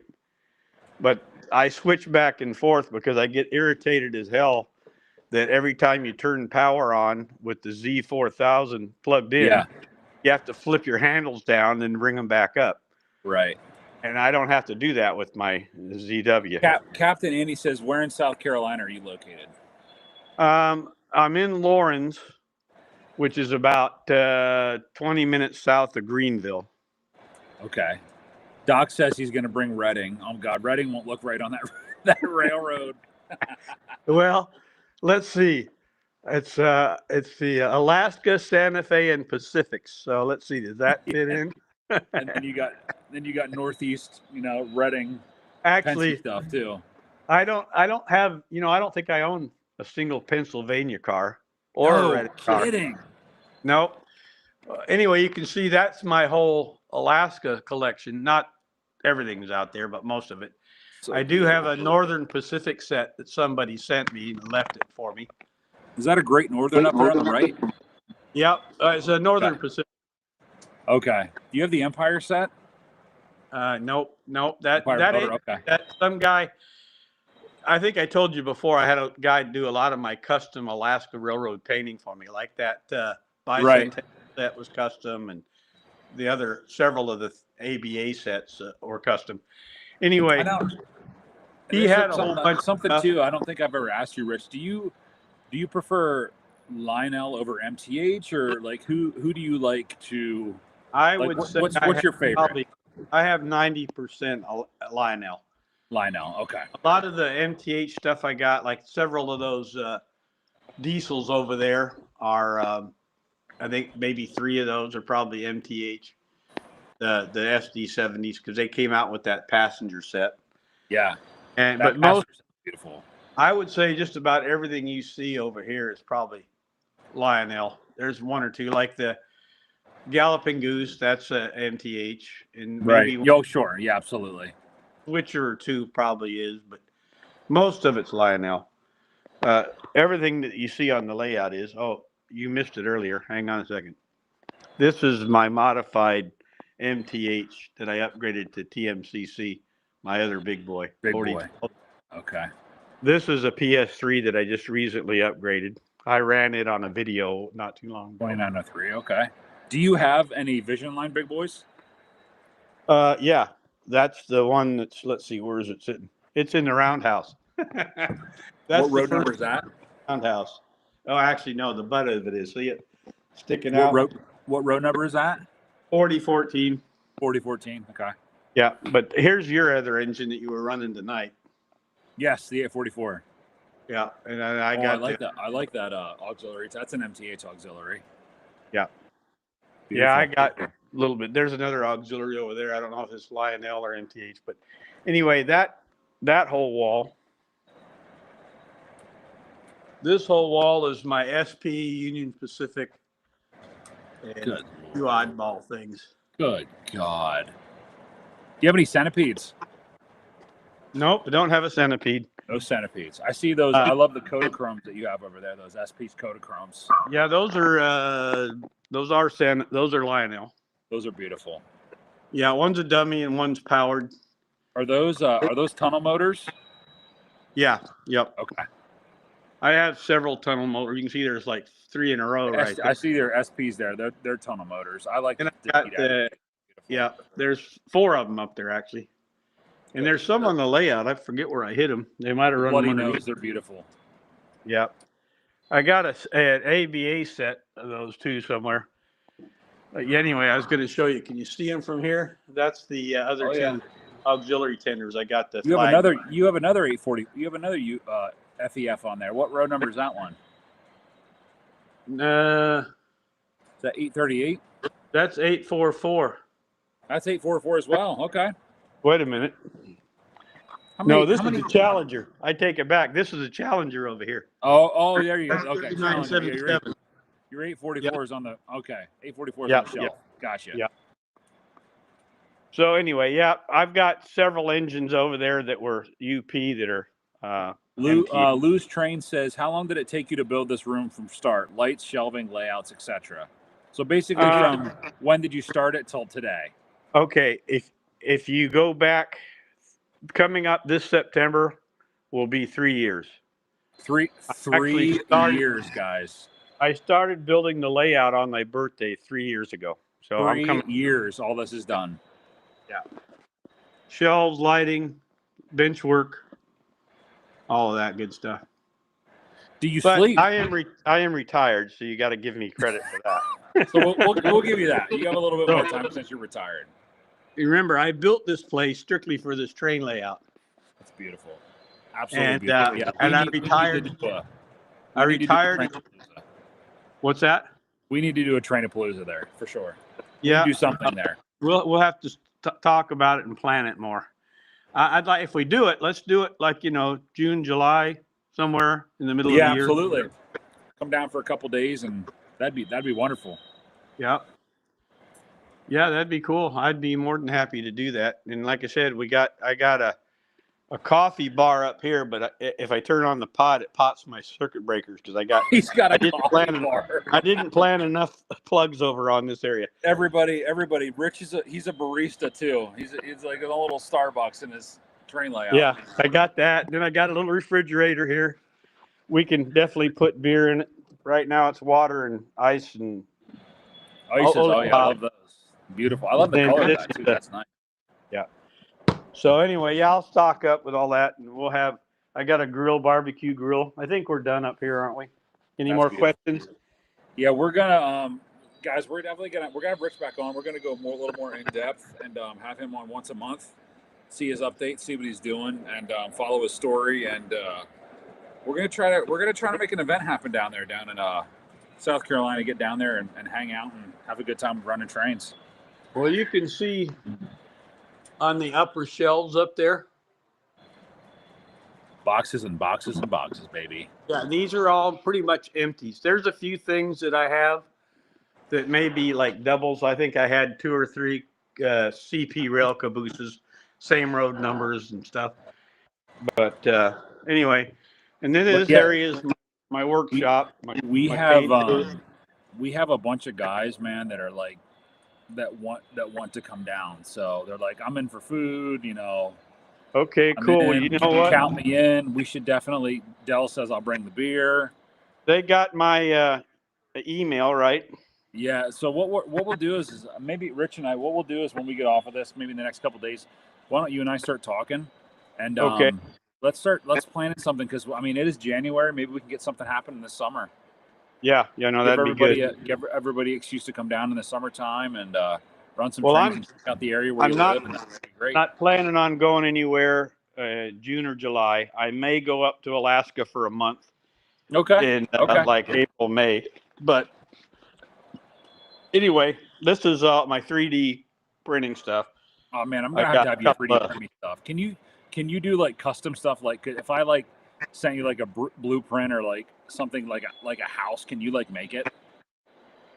Well, here's the thing. I can pretty much do anything, but the slow part of this whole process is the 3D drawing of it.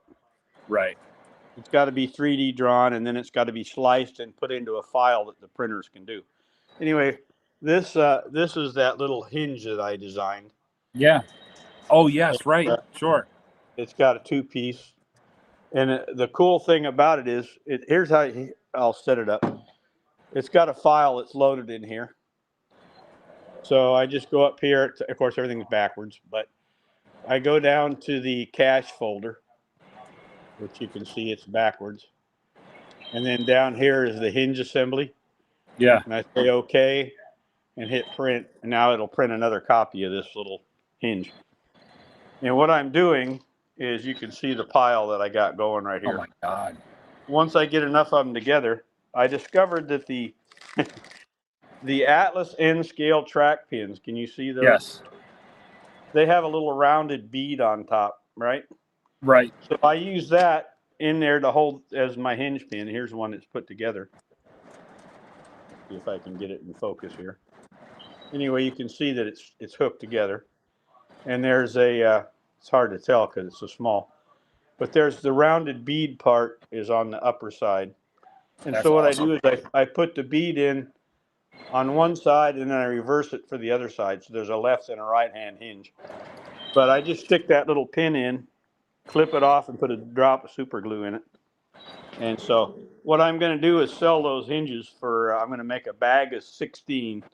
You'll have 8 left and 8 right for $8. Can't beat it. No, you can't beat it, guys. And if you guys ever want a custom signal bridge, hit up K&R Customs. They'll make one custom for your layout. It's not one thing that you'll just like get, and then it'll just be like a one and done thing. And then it's everybody gets one. They will make one custom just for you. But what I was going to tell you is you can go online. Of course, you saw my bumpers. Yes, you got. The bumpers are beautiful. I love them. These I got online. This is one of those Jersey barriers. Concrete. Oh yes, road concrete barriers. Yeah, right. Absolutely. I printed those offline. So if you go to any of the 3D printing websites, you can get files of all kinds of stuff. I mean, I got things laying here all over the place, but if you see something you want, I can print it out. Like right here, I think I had some more laying here. Well, I know that I want to do a. My grandfather, he operated a road stand that was, we sold fruit produce and things like that. So, if I can get you some pictures, is that something that you think that you could replicate? Well, here's what we do if it's something custom from scratch. We usually charge between $50 and $75 as a design fee. We design the whole. I don't care about the price. I just care about the idea that it's gonna, because for myself, it's the reason why I got into this was because of him. So it's the more that I can get back to that idea, the better,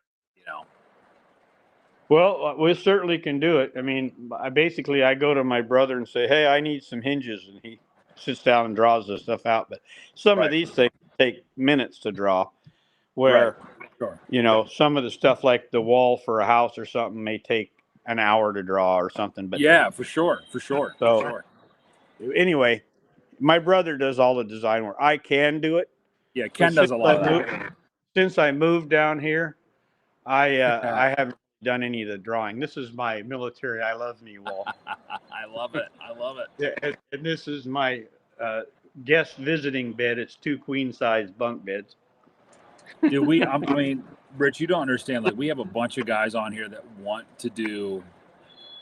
Oh yeah, no, I'm excited. They want to do it. I even got a guest book upstairs. I forgot to show you that. My sister-in-law and brother gave me a guest book for my layout. So if people come, they can sign it. So now I have that. And you know what? I've got an ice cream maker, one of those Ninja cold smoothies. So we can make ice cream. I got more stuff sitting around here. It's crazy. But anyhow, and then I got a lot of Mike's. I like Mike's lemonade. So there's my stash. I can see that. Well, they came out for a while. This year they didn't do it. I don't know why. But they do a lot of seasonal stuff. And the last few seasonals were great. So look, here I am looking at myself. Oh my gosh. That's super cool. I love it. Because you're watching. All right. Well, I'll say goodnight for now then, and we'll talk. You and I can. Hey, Rich, thanks so much. Yeah, we'll talk in the next couple of days, my man. All right. Well, here's a view. See you later, buddy. All right. You guys take care. Hey, you too. See you, bud. So there you go, guys. I think we're going to be starting our first tattoo trains and K&R Customs hang. Guys, dibs on the bottom bunk. I mean, if you guys are definitely interested in doing that, I think that's something that we're going to start talking about. And excuse me. I think it'd be a really cool thing, not only for the channel, but for Rich, all the work that he's done in, like, you guys heard it, 3 years he's done that. I think it's amazing. I think we need to definitely go down there and have fun.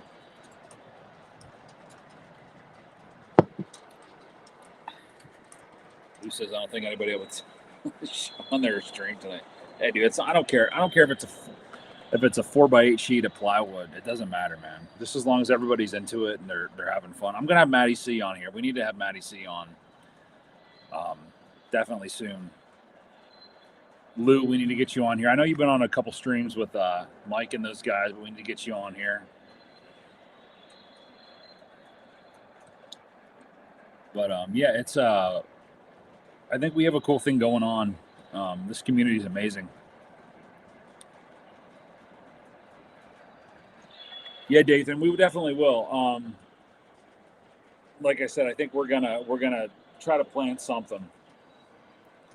Thomas, how are you? What'd you buy this week? I know you bought something. There you go, Dell. Like, who doesn't want to hang out with Dell? Like, seriously. Will's O-Scale. Welcome, man. I don't know if I've ever seen you in the stream before. If you haven't subscribed and liked the channel, please do. Good to see you. We're talking about getting together and doing a hang. So welcome. Good to see you. What do you like to? What's your favorite railroad, sir?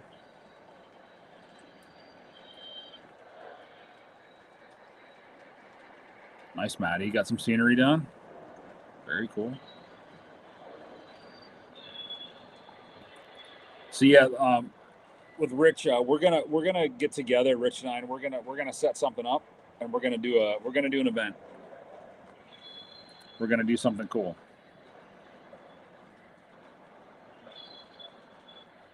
Maybe we can get some people that we don't see on the chat here to come to the event. I think that would be a cool thing to do. Oh, Thomas got a pre-order come due this week. Thomas, what is it? Big Rich says to K&R Rich that he wants the top bunk. All right. Take it.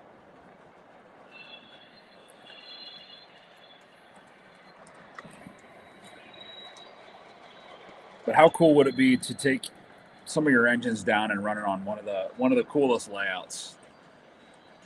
Rich is doing a really good job. He has 2 cots, so 4 could stay overnight, and 4 recliners, TV chairs. So you guys are fine. Take a couple.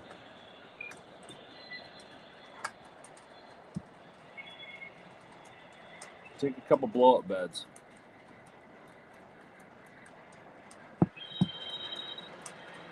This is true, Rich. He probably does have all the Southern that you would ever want.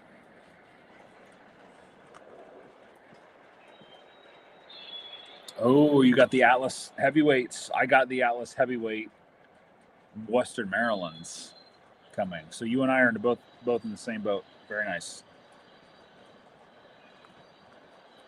Ed's up to come down. So let's do this, guys. What we're going to do is I think we're going to create we're going to get some buzz going around this and see who we can get to come down and see what people would be willing to come down and hang out down at Rich's and check out some stuff. I think it would be really cool. You guys better not snore. Hey man, we're old. We all snore. Chooch is down for it.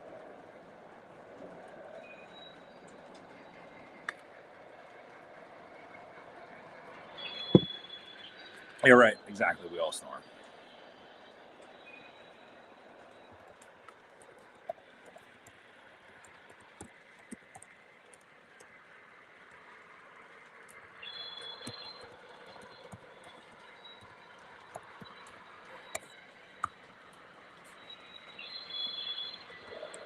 We all snore.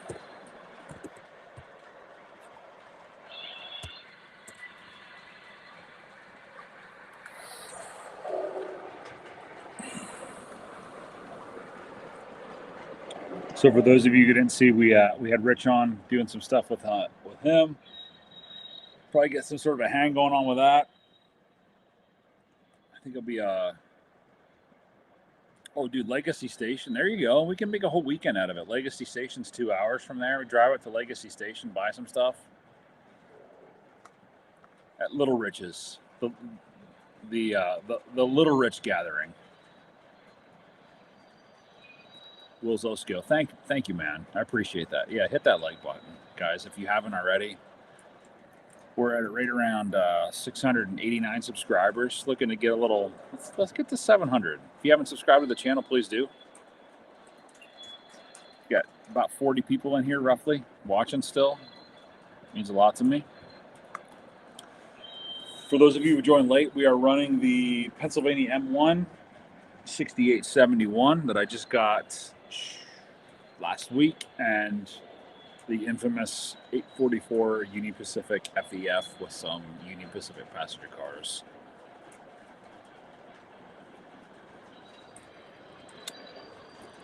Greenville, South Carolina. Yeah, there you go.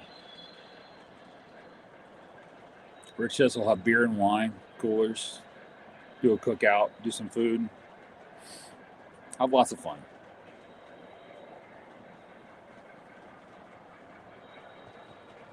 Maybe we can get Zach to come up.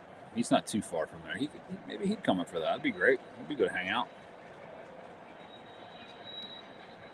Sam, yeah, dude, we'll definitely come check your stuff out. Maybe that's another thing too. Like do a side trip over to Sam's. We'll make an event out of this.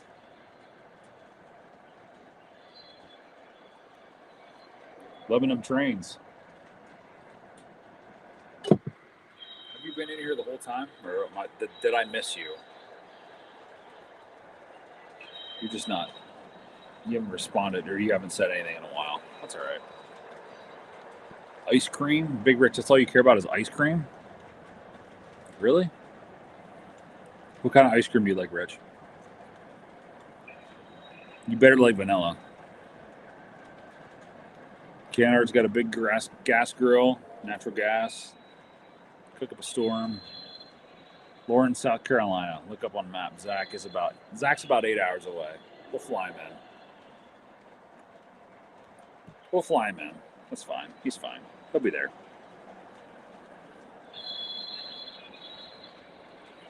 We'll fly him in.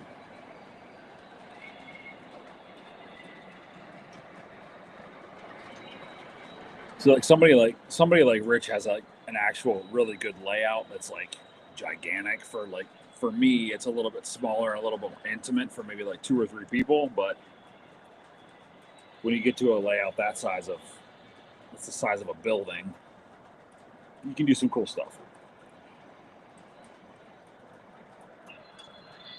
He does have an ice cream maker. Little Rich. I love it. It's awesome.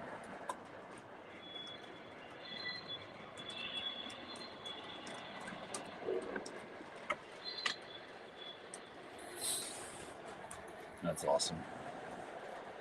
I'll be right back, boys.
All right, we're back.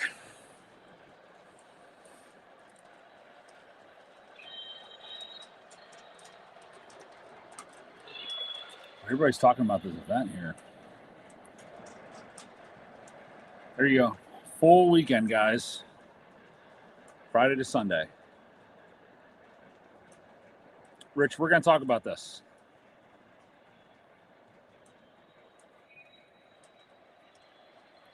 I'll sleep on the floor in a sleeping bag. No, you don't need to do that. That's crazy.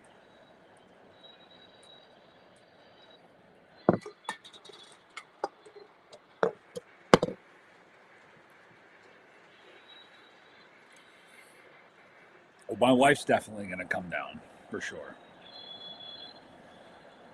But I'm sure there's things in South Carolina for her to do.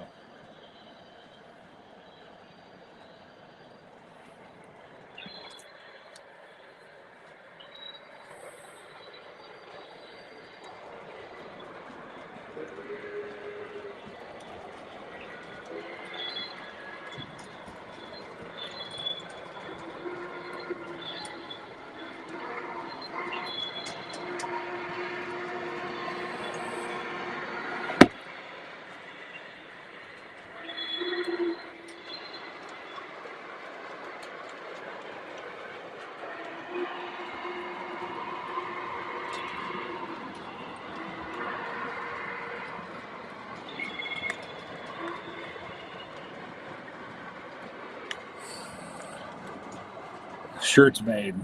Get some shirts made.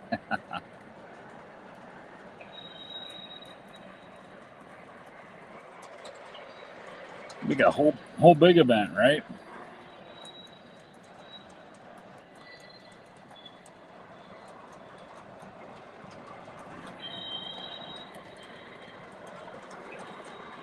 We'll keep you posted. We'll definitely keep you posted. For sure, for sure.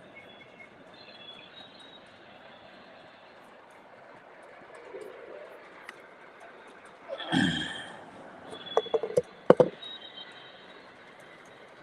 anybody know when when's the pre-order deadline for Lionel? Yes, loving them trains. You do need some gravel. I'm actually getting more this weekend. I got some more sifted out. So yeah, I gotta get some of that to you. Philly Real, what's up, man? How's it going, guys? Just joined. Where are we all going? We're trying to plan a excursion trip. We can call it an excursion trip to K&R Custom Riches. His layout. Do like a weekend hang, run trains, do lots of fun stuff, cook out, drink beer, do lots of cool stuff. K&R Custom just said he has 300 engines. 300. That's insanity. But I salute you. Yeah, Dathan, right? 300. Chooch, how's your auto rack treating you? Are you running it, or is it just sitting on a shelf?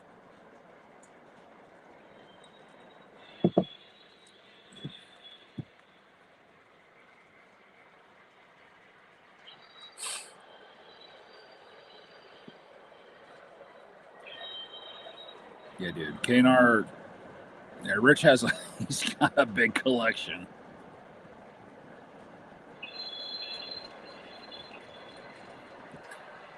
One thing I'm afraid of, if Big Rich comes down, he's going to be like eyeing up your Southern Pacific stuff, and he's going to be running all of it. He's going to be doing like a 15 engine lash up. Trains, beer, and grilled meats. I'm in. Philly Rail's up for it. Boom. There you go, Luke. John to barbecue. Hey, Dathan. Thanks for popping on, man. Have a great night. We'll see you soon, brother.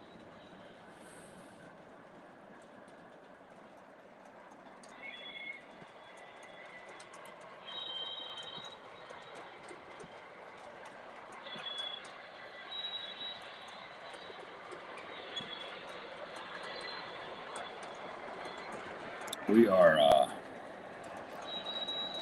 Darren, what's up, buddy? I saw you were posting up there a little earlier, but I didn't get to say hello.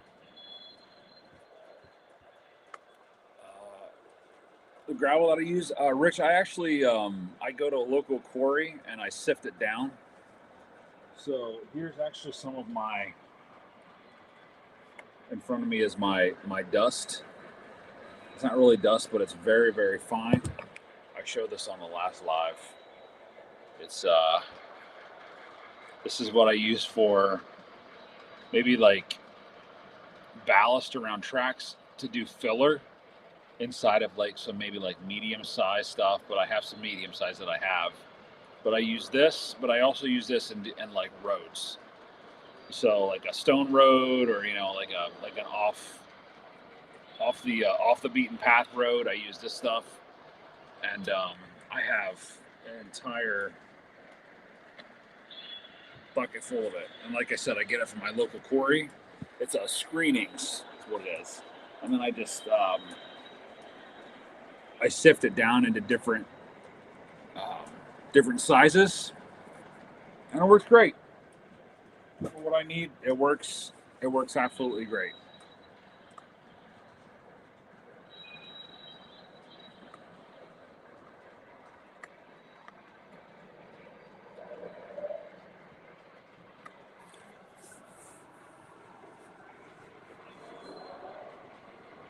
Train Addict, awesome setup. Yeah, he's got it. Awesome setup. He's got good stuff, man. If you're talking about Rich, Piedmont is usually locked until November. Yep. Haven't been up that way in the Carolinas. Sounds like a fun weekend though. Yeah, Thomas, you need to come out, man. You need to bring some stuff out. That'd be great. We're gonna figure this out. I need to buy more engines. But I don't know what to buy. I have my eye on the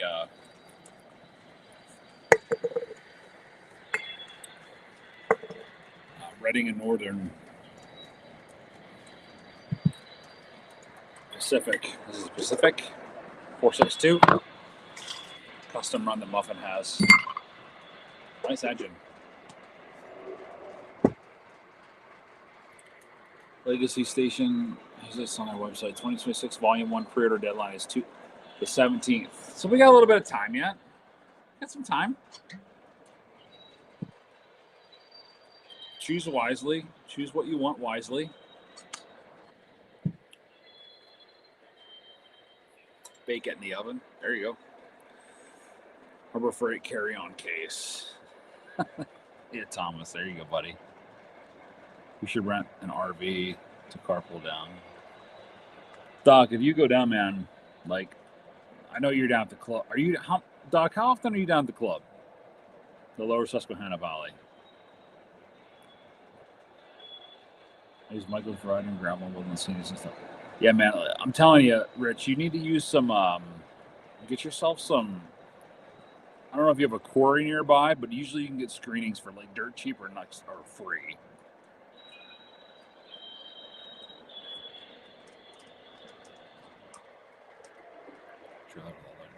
Doc, how many T1s do you own? You need to bring all your T1s down and pull some pull some auto racks with it. That'd be cool. That'd be awesome.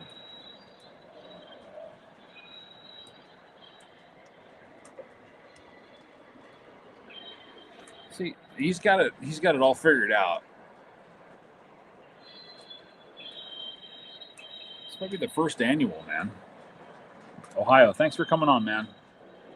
We appreciate you. I appreciate you. Thank you so much for coming on. It means a lot to me.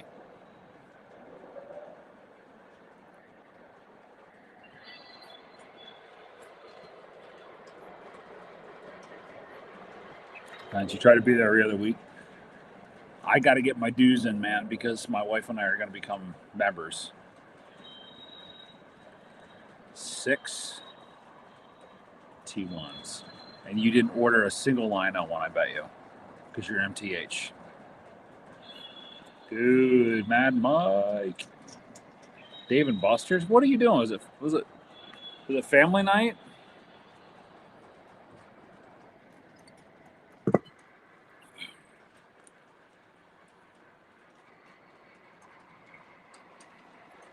Do I bake the stuff? You pull from the no. So when I go to the quarry, or my dad goes to the quarry, he gets a 5-gallon bucket of it, and he just gets a scoop of it, and we sift it down, or he sifts it down.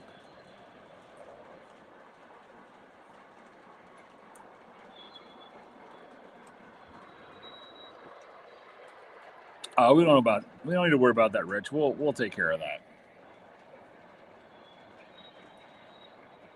Good report cards. Yeah, dude, it's that time of the year. I took my daughter to we have a place up here. It's called the Chaos Fun Zone, and they have like a trampoline park and arcade machines and things like that. So I get it, man. It's good to see you, buddy. Thanks for coming in. Means a lot.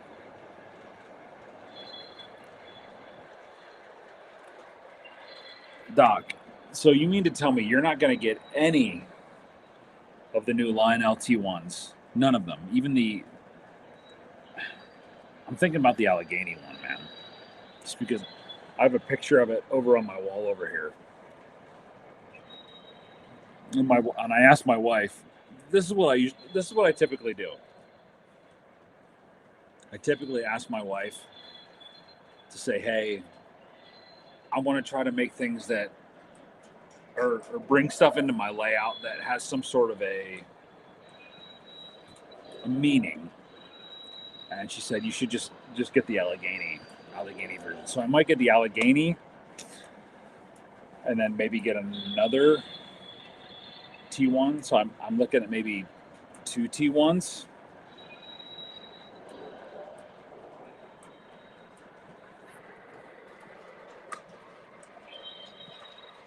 Maddie C. Just runs to the FEF's going to be hard to beat.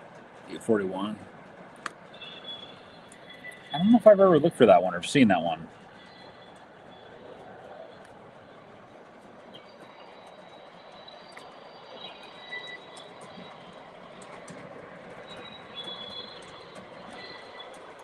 Man, I appreciate your restraint, but for me, if I was like a T1 guy, I'd be all over that. All over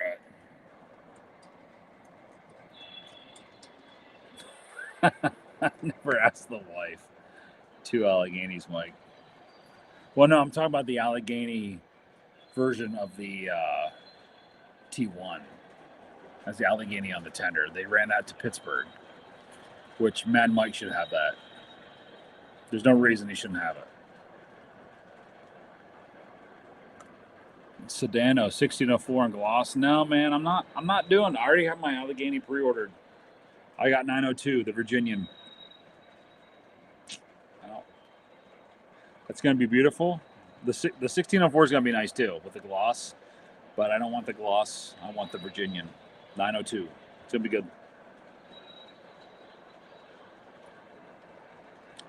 But see, the thing with me is I always try to include my wife in my purchases, just to kind of get her idea of what she thinks she likes, and if she likes it, and she's like, "Nah, don't do that," then it kind of gauges on where I'm gonna go and what I'm gonna get.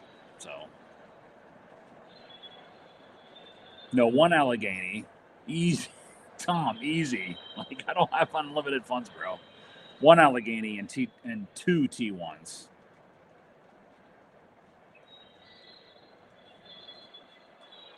Thomas never went to Reading and Northern when I lived in PA, but that would be cool to see someday. The T1 is cool. It's a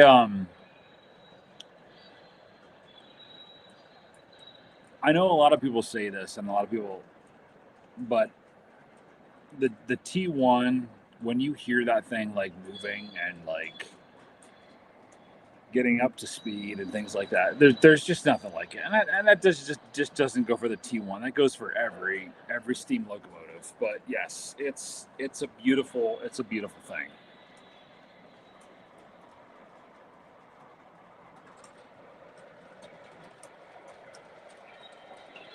So kidney you get 2, 3 Alleghenies. No, dude, I'm getting 1 Allegheny and probably 2 T1s. And I'm thinking the Allegheny version of the T1, and then maybe another T1. I don't know what though. If I could, I would get the Allegheny T1 2102, and then I would get 2102 Redding, and then I would get 2114 as a coal puller.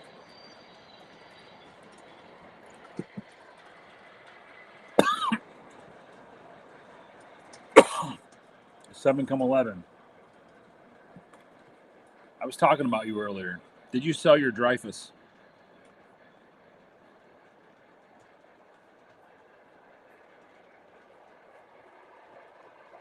If you didn't sell it, let me know. I think they'll get the right whistle. They'll get the right whistle. Never rode in the cab of the 2102. I'd love to. When we would get, my wife and I might go, and I think it's on Valentine's Day. It's going to be running from Jim Thorpe or Reading to Jim Thorpe. We might take that ride. I haven't heard of any custom runs for the T1. That dude didn't buy it? Are you serious? I thought I saw on here that some guy was interested in it. He said he was going to buy it. At 6:44 p.m., he said, I'll buy.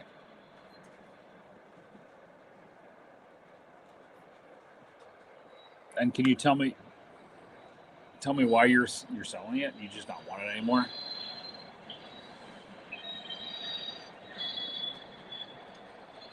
Yeah, Thomas, the Reading 6 chime, you can't beat that. I would like to, if I was able to do it, get a piece to be able to put on top of the whistle so the whistle steam shoots this way. Because I know, like, with the newer one, with the Reading and Northern one, it shot horizontally. That would be a cool thing to be able to do.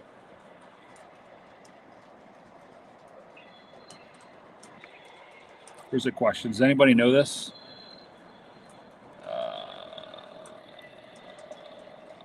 What's the estimated release for the date for the Lionel's anniversary ATSFF and the AC9 SP? I have no idea.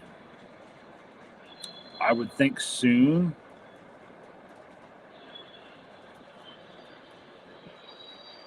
Yeah, dude. Yeah, Mike, he's got a good price on his.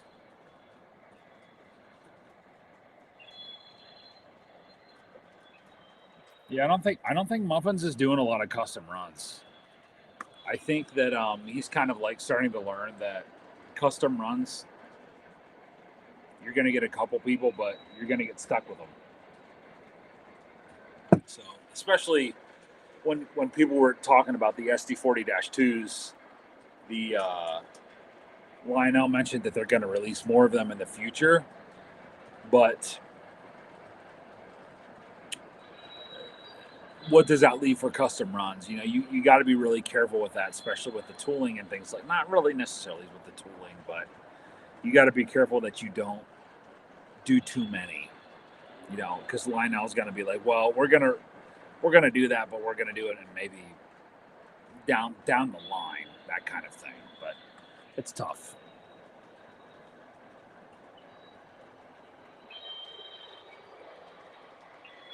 No, dude. Yeah.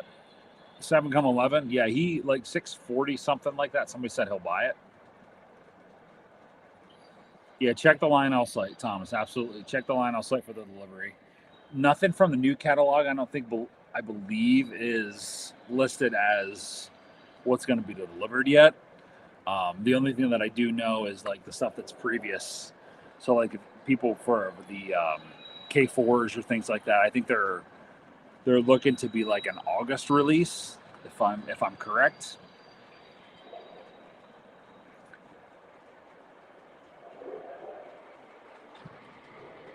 Hope you sell it. I mean, for that price, dude, I think I might even buy it.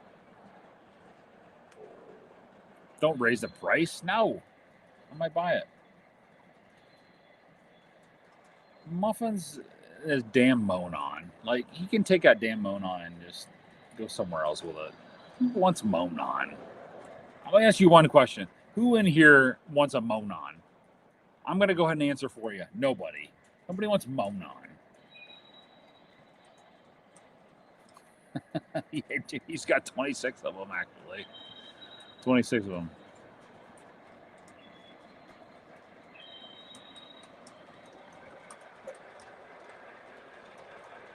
I mean, you're not wrong. Depends on what you want, and that's tough. It's tough because it's you try to tick the boxes or try to check the boxes for everybody, but in the end, you got to be careful. One free note with every train purchase. Ship it to Tattoo Trains, right? 7,11, 1601. They're both going to be gloss. Yeah, they're gonna gloss those up. And Sedano even says right here they're both going to be both are gloss.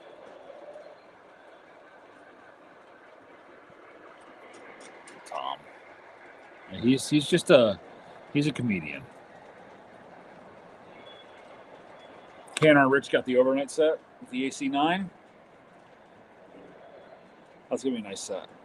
There's just some people don't understand too is that like a lot of these, like if you look at the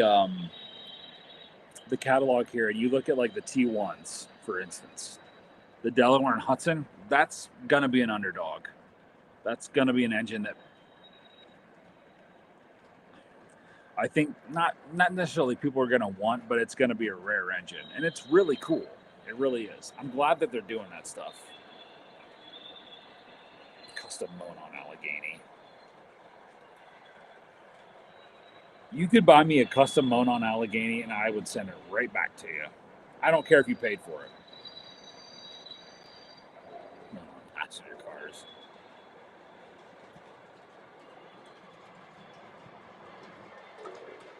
There you go, Thomas. Collect the trains.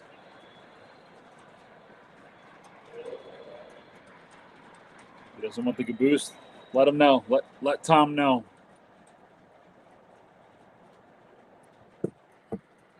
We don't need a moan on anything, Keith. Nothing. No. I don't want moan on crap. Andy, you're really doing it. Are you seriously doing that? The Delaware and Hudson T1? That's going to be a really special engine, I'm telling you right now. People don't understand that, but they're like, oh, it's got the, whatever, the Jar Jar Binks look. I know that Burnsy talked about that, but it's going to be one of those engines. And I think the same thing goes for the Allegheny.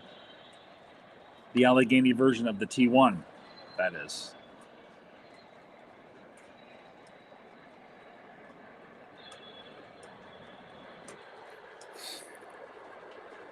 This right here, from what Rich is saying, this is why I'm not doing the American Freedom Train. I'm not doing it.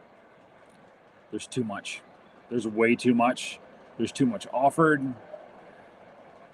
When you come in with 20 passenger cars, over 20 passenger cars, it's overwhelming, and that just completely just turned me off. Completely turned me off. I just can't do it. It was 2102. 2102 did the Delaware and Hudson. They did the Allegheny, and obviously they did the Reading, and then they did the Reading and Northern of what it is today. And I'm sure a couple others, or I'm missing something.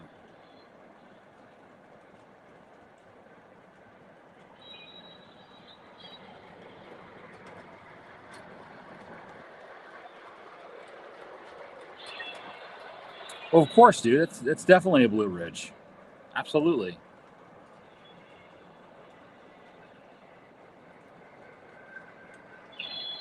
There's no people in the Monon passenger equipment. Of course, because nobody wants to ride on the Monon engine. Or Consist. Who wants to ride in that? Take the Amtrak.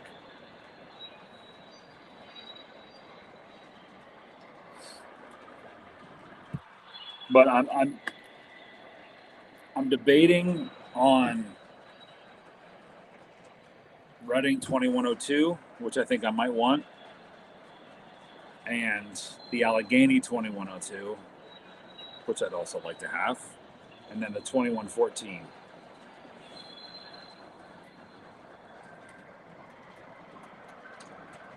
And that's the thing too. Like, I know a lot of people talk about this. Sid even talked about this, is that in order for you to model the American Freedom Train at its full capacity, it's what, like a 30, probably an O-scale, it's like what, 35 to close to 40-foot train. Like, how are you going to do that?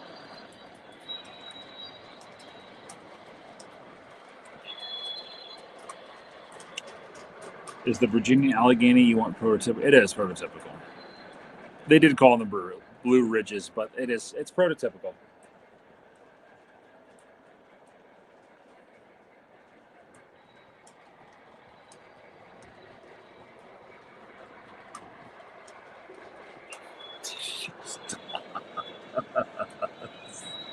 He's going to rename it the Monon.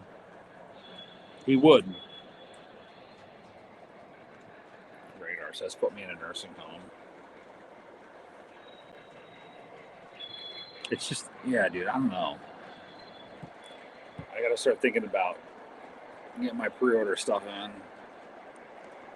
One thing that I do want that's, I don't know if people are kind of like overlooking it, but I want the MTH, the New York Central Mohawks that are coming out. I do want one of those.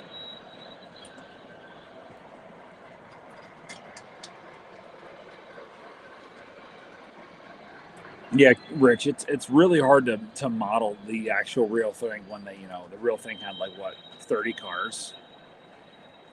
And again, like I was saying, I was talking to Will 2926, and he said that, I mean, he can't even fit all of it on his layout. You have to take it to a club layout. Even then, it's like I can't even fit it all on there.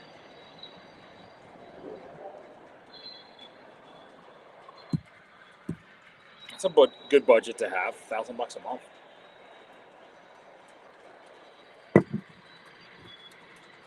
Absolutely, I take that budget.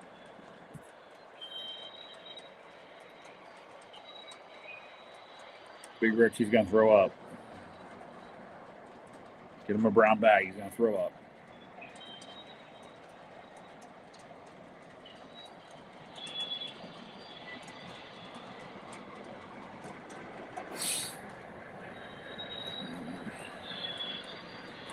Too much freedom. Way too much freedom.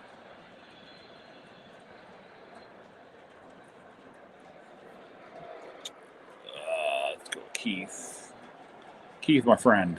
I'm kind of jonesing for an MTH Mohawk. I would get your pre-order in. When would the money be due? Well, if you order like through Muffin or something like that, you don't need to do any down payment or anything like that. You can just. I think they're coming out, I want to say in the summer, so you should be all right. They are beautiful engines. They look really, really nice, and I definitely want to get one for myself. But yeah, definitely, the money's not due right now, but set some money aside for sure. There you go, Doc. I do have the MTH 7-car Strasbourg Woodside set and the 4 open air cars on. There you go, dude. Yeah, Andy, the real Freedom Train, it's really hard to model just because it's so long. And it's one of those things where you can't just get 80% of it. You have to have it all. I think that's one of the reasons why I'm pulling out of it. It's a beautiful consist. I think it's amazing, but for me, like I said, knowing my personality, I would want all of it, and I'm just not. I don't want to put myself in that predicament. Yeah, dude, the Mohawks are nice, man. Tom, I think you should get one. I'm gonna get one. What do you mean, you don't like that drawbar, bro? Come on, it's the best drawbar in the business. What road number? I can tell you right now which one I'm looking at. Rich. Or not Rich. Keith. I think it's 3108. I want to say.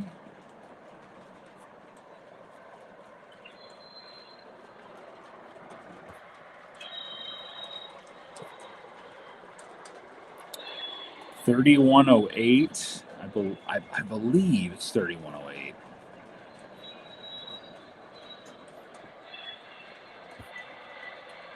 $3108. Reason, it's an L4A. I like the L4As. I mean, they're all kind of the same, but I like the darkened rods. I'm a darkened rods guy. I mean, I do like polish, but for that one, I do like 3108.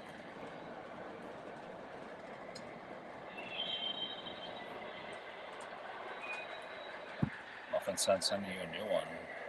There you go.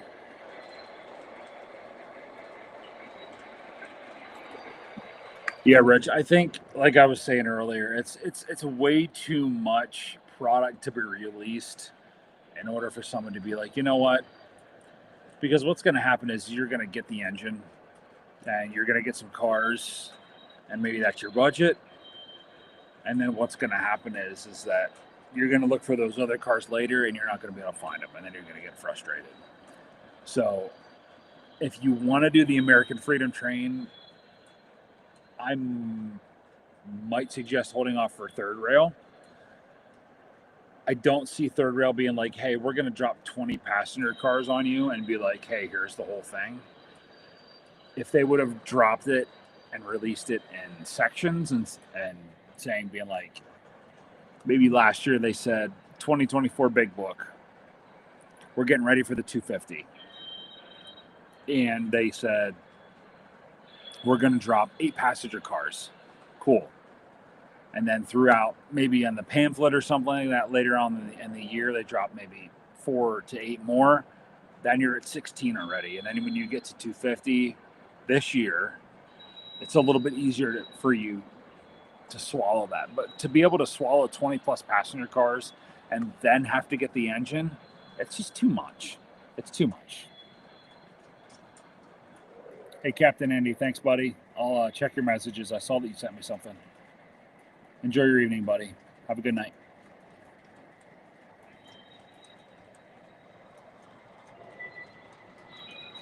See, Keith, I kind of like the elephant ears. But yeah, that's my number. The number I'm looking for is 3108.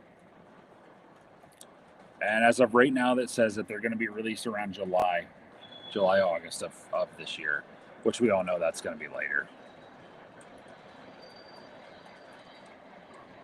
The original Freedom Train had 26 cars, yes. Close to 50 feet, no scale. Yeah, like who's going to be able to pull that on a normal layout? Even on a club layout, that'd be tough to do. Very, very hard to do.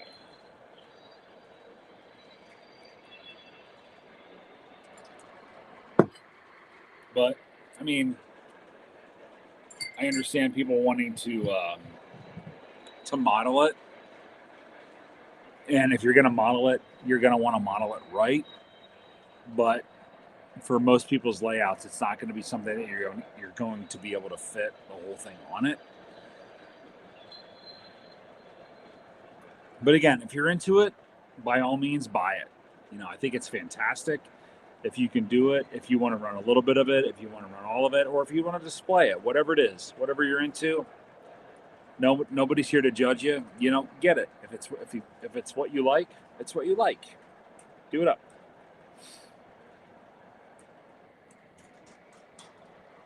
Butch, yes, you did miss Rich and his live stream, or his.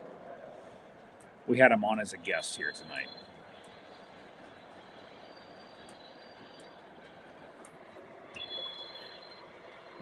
Yeah, Tom, and that's the other thing that's true. It's like it's going to be hard for one engine to pull all that. You're going to need a helper, but there was a diesel helper. I think it was out west. And then they have 3 or 4 more cars that are going to be coming out. I would assume, because they said that there's more announcements to come with American Freedom, probably later on this year, that they're probably going to release that. So again, there's another expense that you have to worry about. But again, like I said, if it's something that you're into and you want to model the whole thing, now is your chance. Now is your chance. But for me, I just can't. The timing's not good for it. It's just not. The timing's not good.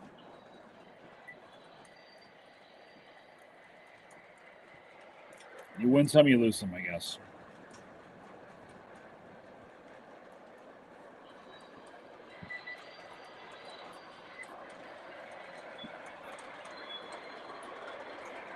That's a little rich.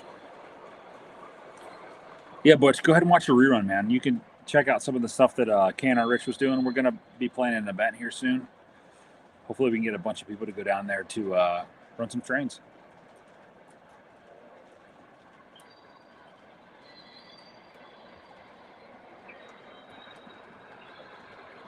Yeah, Keith, absolutely. I agree with you. You might as well just get the ones with the elephant ears and then take them off if you don't want them.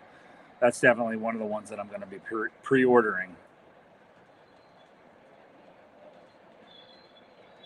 I'd like to build my New York Central fleet up a little bit more than what it is. And continue to build the Pensy fleet.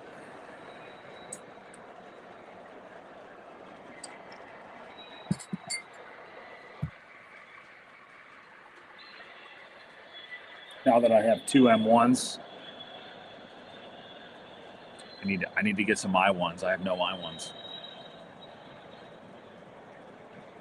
There you go. That's a good one. I even highlighted it. I mean, we know highlighted. Tom says you can't have everything you want in life, but you can't have everything you want in life. Hey, dude, it's a catch-22. It is a catch-22. Tom, what are you looking for next? Any engines on your radar?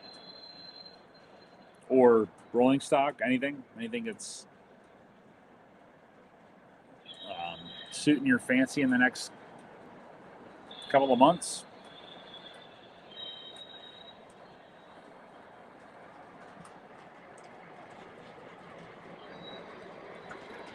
For those of you guys who are still in here, please hit the like button if you'd like, please.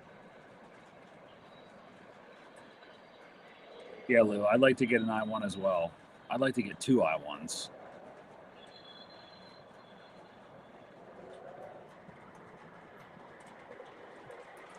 Is the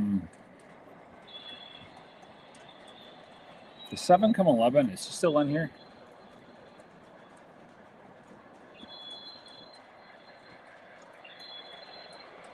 KNR, thanks, man. We appreciate you. We love you.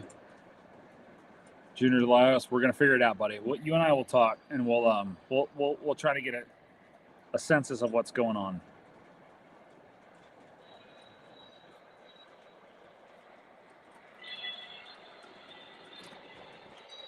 Yeah, the showcase cars are gonna be. I think they're going to be really, really neat. Also, there's a showcase car in the 4-pack for the 250. I think that's going to be the 250 pack. I think is going to be something that if you're going to get the Freedom stuff, you're going to want to get that pack. You're going to want to get the 4-pack. Lou, Tattoo, do you have an estimated max capacity when expanding? Like, you can actually fit XYZ more items, or do you have more than enough space?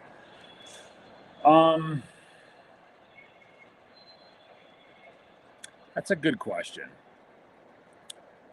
Because every time I build a table, I know that I have enough room underneath to do stuff, but I do have a couple rooms that are off to the sides here that I can put stuff in. But I try to keep everything kind of centralized. I guess I don't really think about maxing out my capacity. If I had to, I would. Yeah, I mean, I think I could figure it out. I think I would be all right. I think I have the space that I need. But again, it's more one of those things. Is like it's just I have to be able to have everything be at my convenience to be able to grab it. So I don't know if that makes any sense or not. Did you? So you did not? Seven come. Did you sell that Dreyfus or no?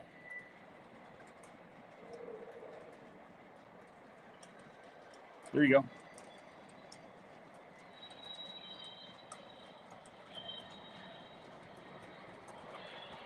Stand by, guys. Right back.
You got to get one of those fantasy versions, man.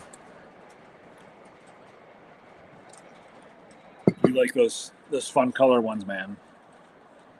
Get the. Has anybody heard it? Are they doing? Is anybody doing an Allegheny custom run besides Muffin?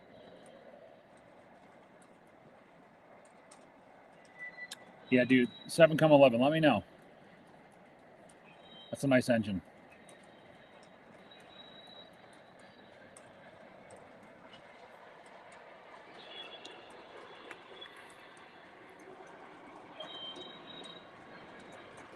There's a lot of pre-orders coming on. There's a lot of pre-orders going on. As I said earlier, I only have I have the Virginian Allegheny, but that's about as far as I got in the catalog. I don't know if I'm going to get any of those Vision lines, SD40-2s. I don't know. I like those chessy ones. They're beautiful. So those Southern Pacific ones. But I'm trying to keep it on the East Coast here as much as I can.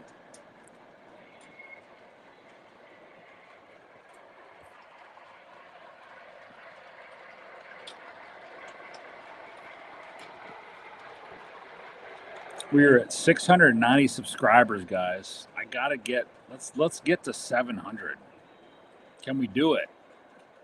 If you haven't subscribed, please do. Please, please, please do.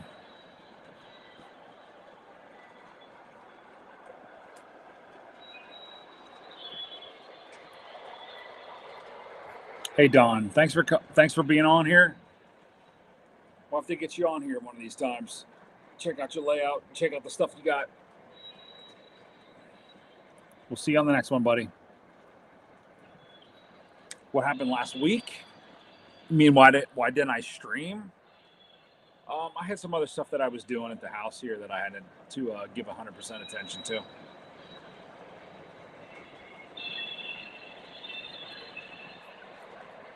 Yeah, Tom, I will say that. Allegheny is the engine. I feel like you'll get the real deal. Yeah, that's why I got one. I mean, everybody, I shouldn't say everybody, but I needed to have one.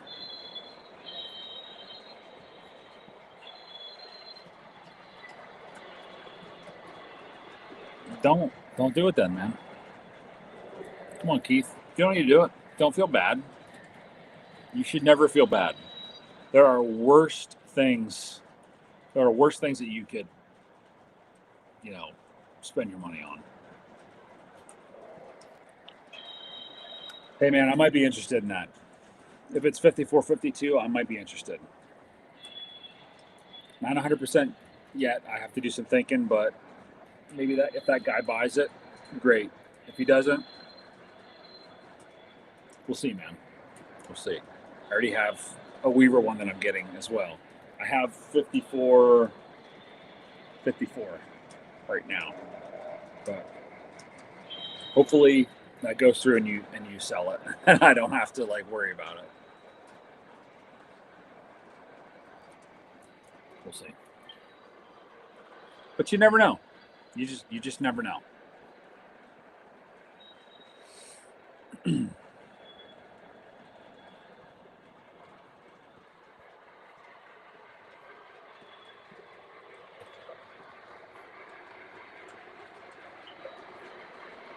Forget us, Mike. What do you mean forget you? Get out of here.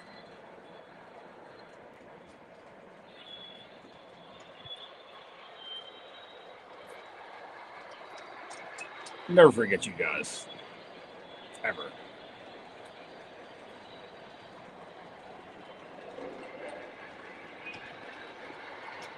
Yeah, man.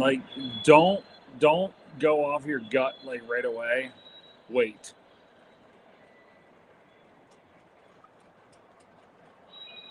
It's not like it's something that you just decided to do in a year.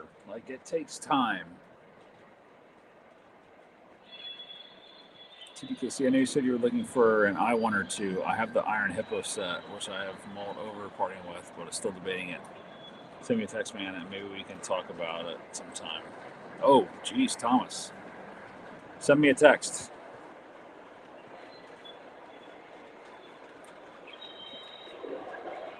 We'll see, buddy. You never know.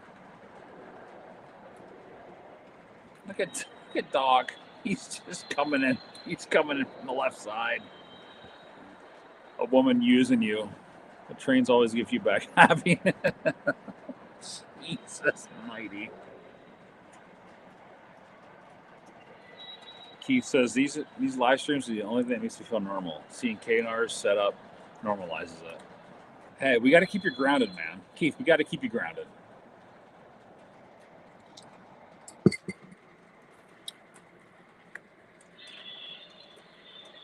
You like Pensy Steam, but it's a rather large set. Thomas, send me a message. Text me. How much do you want for it? Don't do it.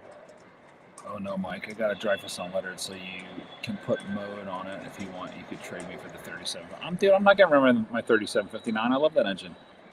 Radar, thanks for coming on, man. We appreciate you. I'm sure Mad Mike's got something that I want to buy. I want to buy that Class A that he has.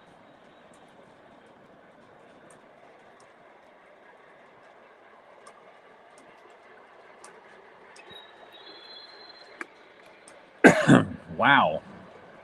Lou, what's wow, my friend?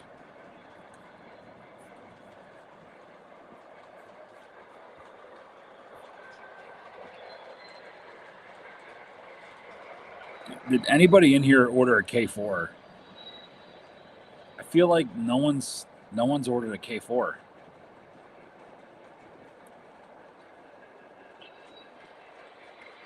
Yeah, Thomas, please do.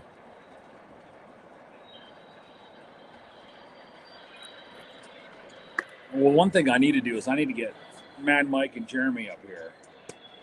Those guys need to come hang out, run some trains.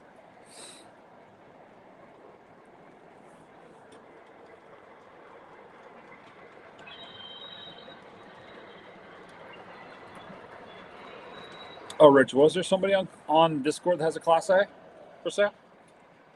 I didn't see it, but I don't typically look.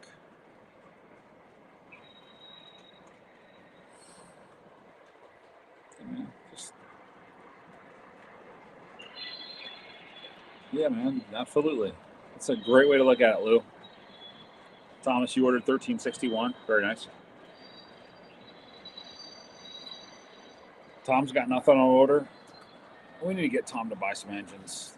We need to get Tom to buy some diesels. He's got no diesels.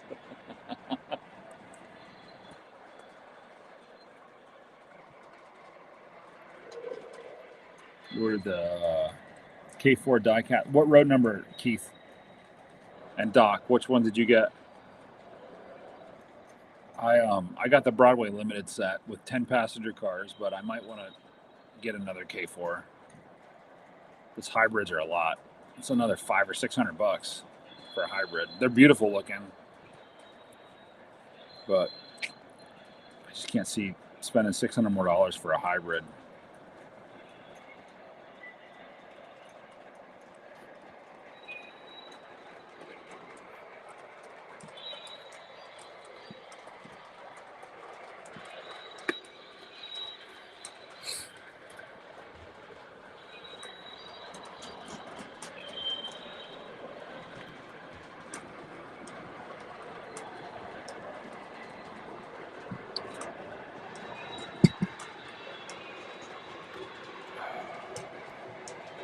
Casino E7s tempted me, but $1,500 for ABA.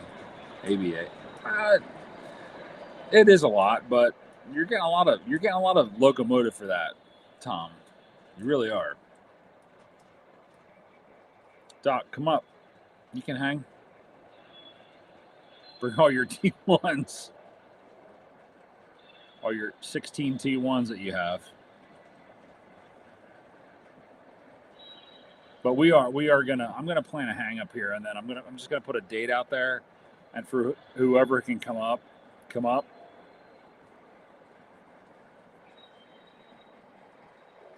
But I would like to do it before it gets nice out, because I understand that people got a lot of stuff going on.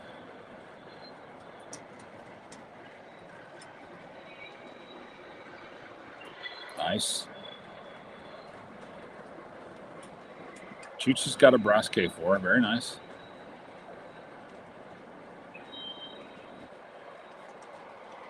Big Rich. Am I happy with my H7? Oh, I love my H7. It's in the roundhouse right now. I had it out a couple of weeks ago running it. It's a good engine.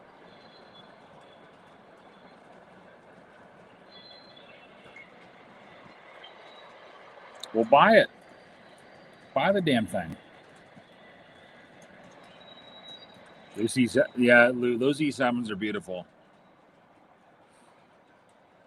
You could probably get them at a cheaper price.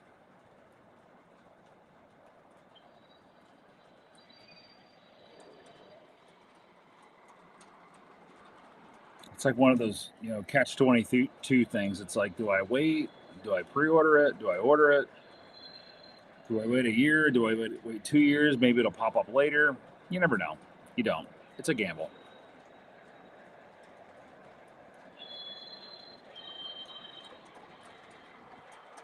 No, dude, you have a problem? Just be like, hi, my name's Keith. That's it. Done. All right, here. Run some trains. You don't have a problem at all.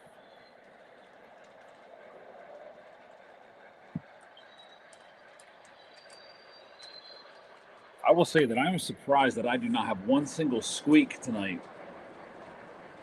These guys have been running for 2 hours plus, and there's not a squeak.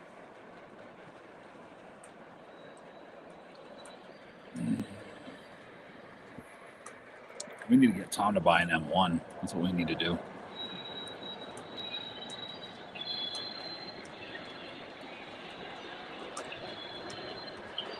It's all right, dude. That happens. You win some, you lose some.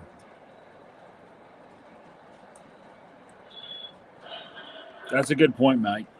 You know, it is hard.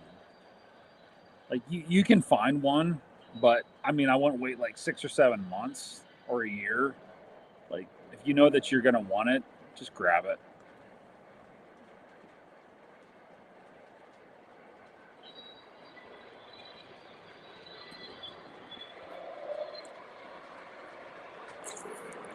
Just the line out cow, like the semi-scale 440 big boy in E7AA, we're all $12.99. Is that normal for a semi-scale? I mean, pretty much.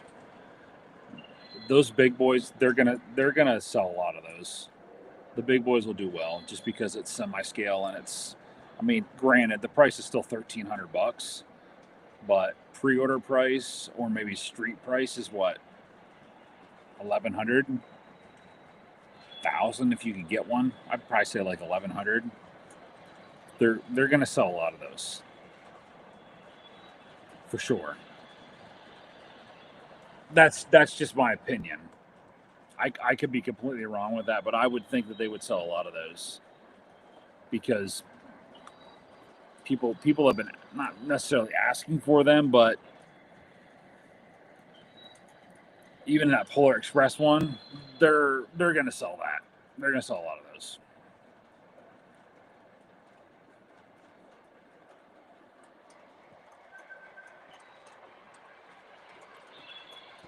They are going to sell a lot. So the first F-19 Halloween for sale since they came out is at Train $1,600. That's too much money.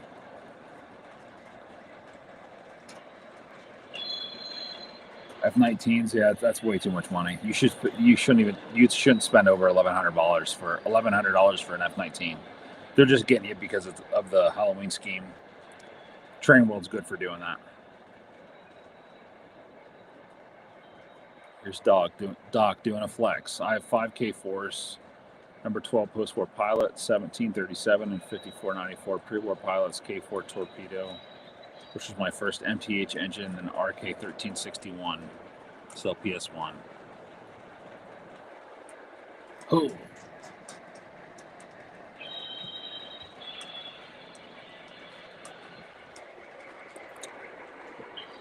Thomas was talking about, yeah, Thomas, you and I were talking about this, about the Broadway Limited set.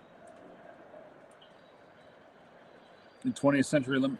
For some reason, I heard people were saying like the 20th Century Limited set, that engine's glossy. And a lot of people aren't liking that. The price will come down if people have it. That's the thing. But I think you'll be all right.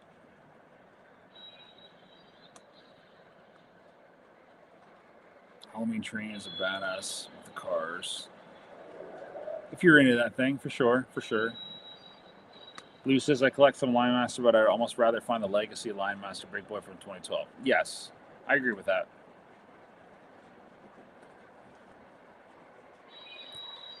Man, Mike should get the brass hybrid K4 with the deflectors. That is a beautiful engine. It's just like I was saying earlier, it's $600 more than the die cast. It's a lot of money. But when are they going to come out with them again? And especially those unique looking K4s. You know, that's a tough.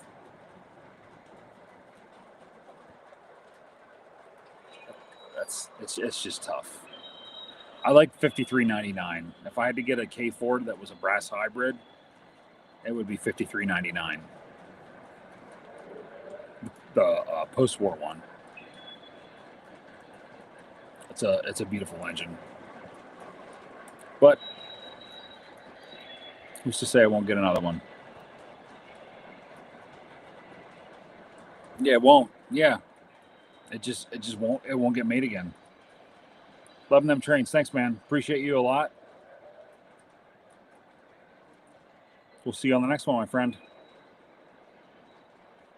They won't do it again. That's the thing. Like that's these brass hybrids these K4s, they're not going to do those again.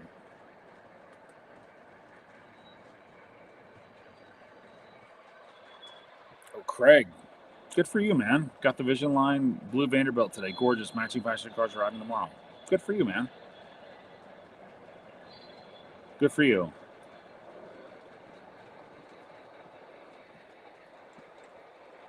Maybe 25 years now from a Lionel. Lionel's not going away anytime soon.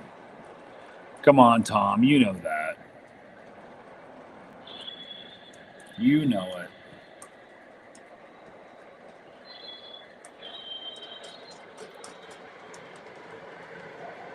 I saw the Lionel models. Yeah, they did. They had some of the, I think they had the K4s there. They had the Allegheny there. Look good.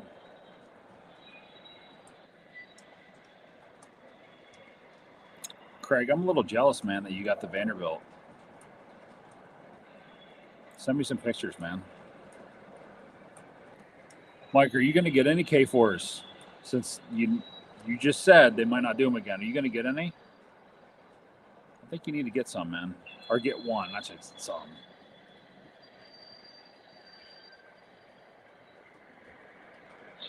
I'll talk to you soon, buddy.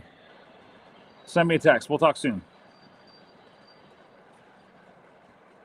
We got 10:38. All right, boys. We get a couple more minutes here, and we're gonna pop off for the evening. Thought we had a good live tonight. Lots of fun.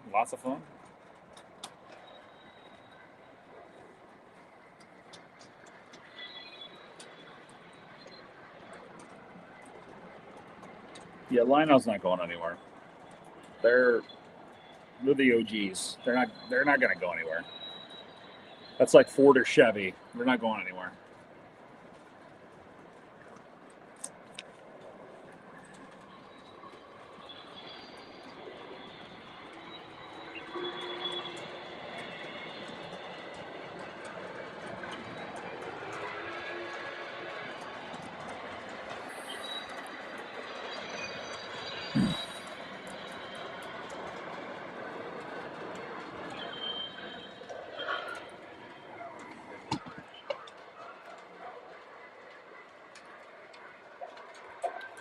Yeah, Thomas, anytime, man. Thanks for coming here.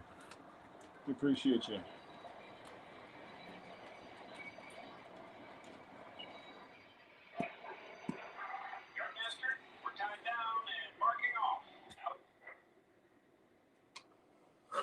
AC9 set, yeah, man.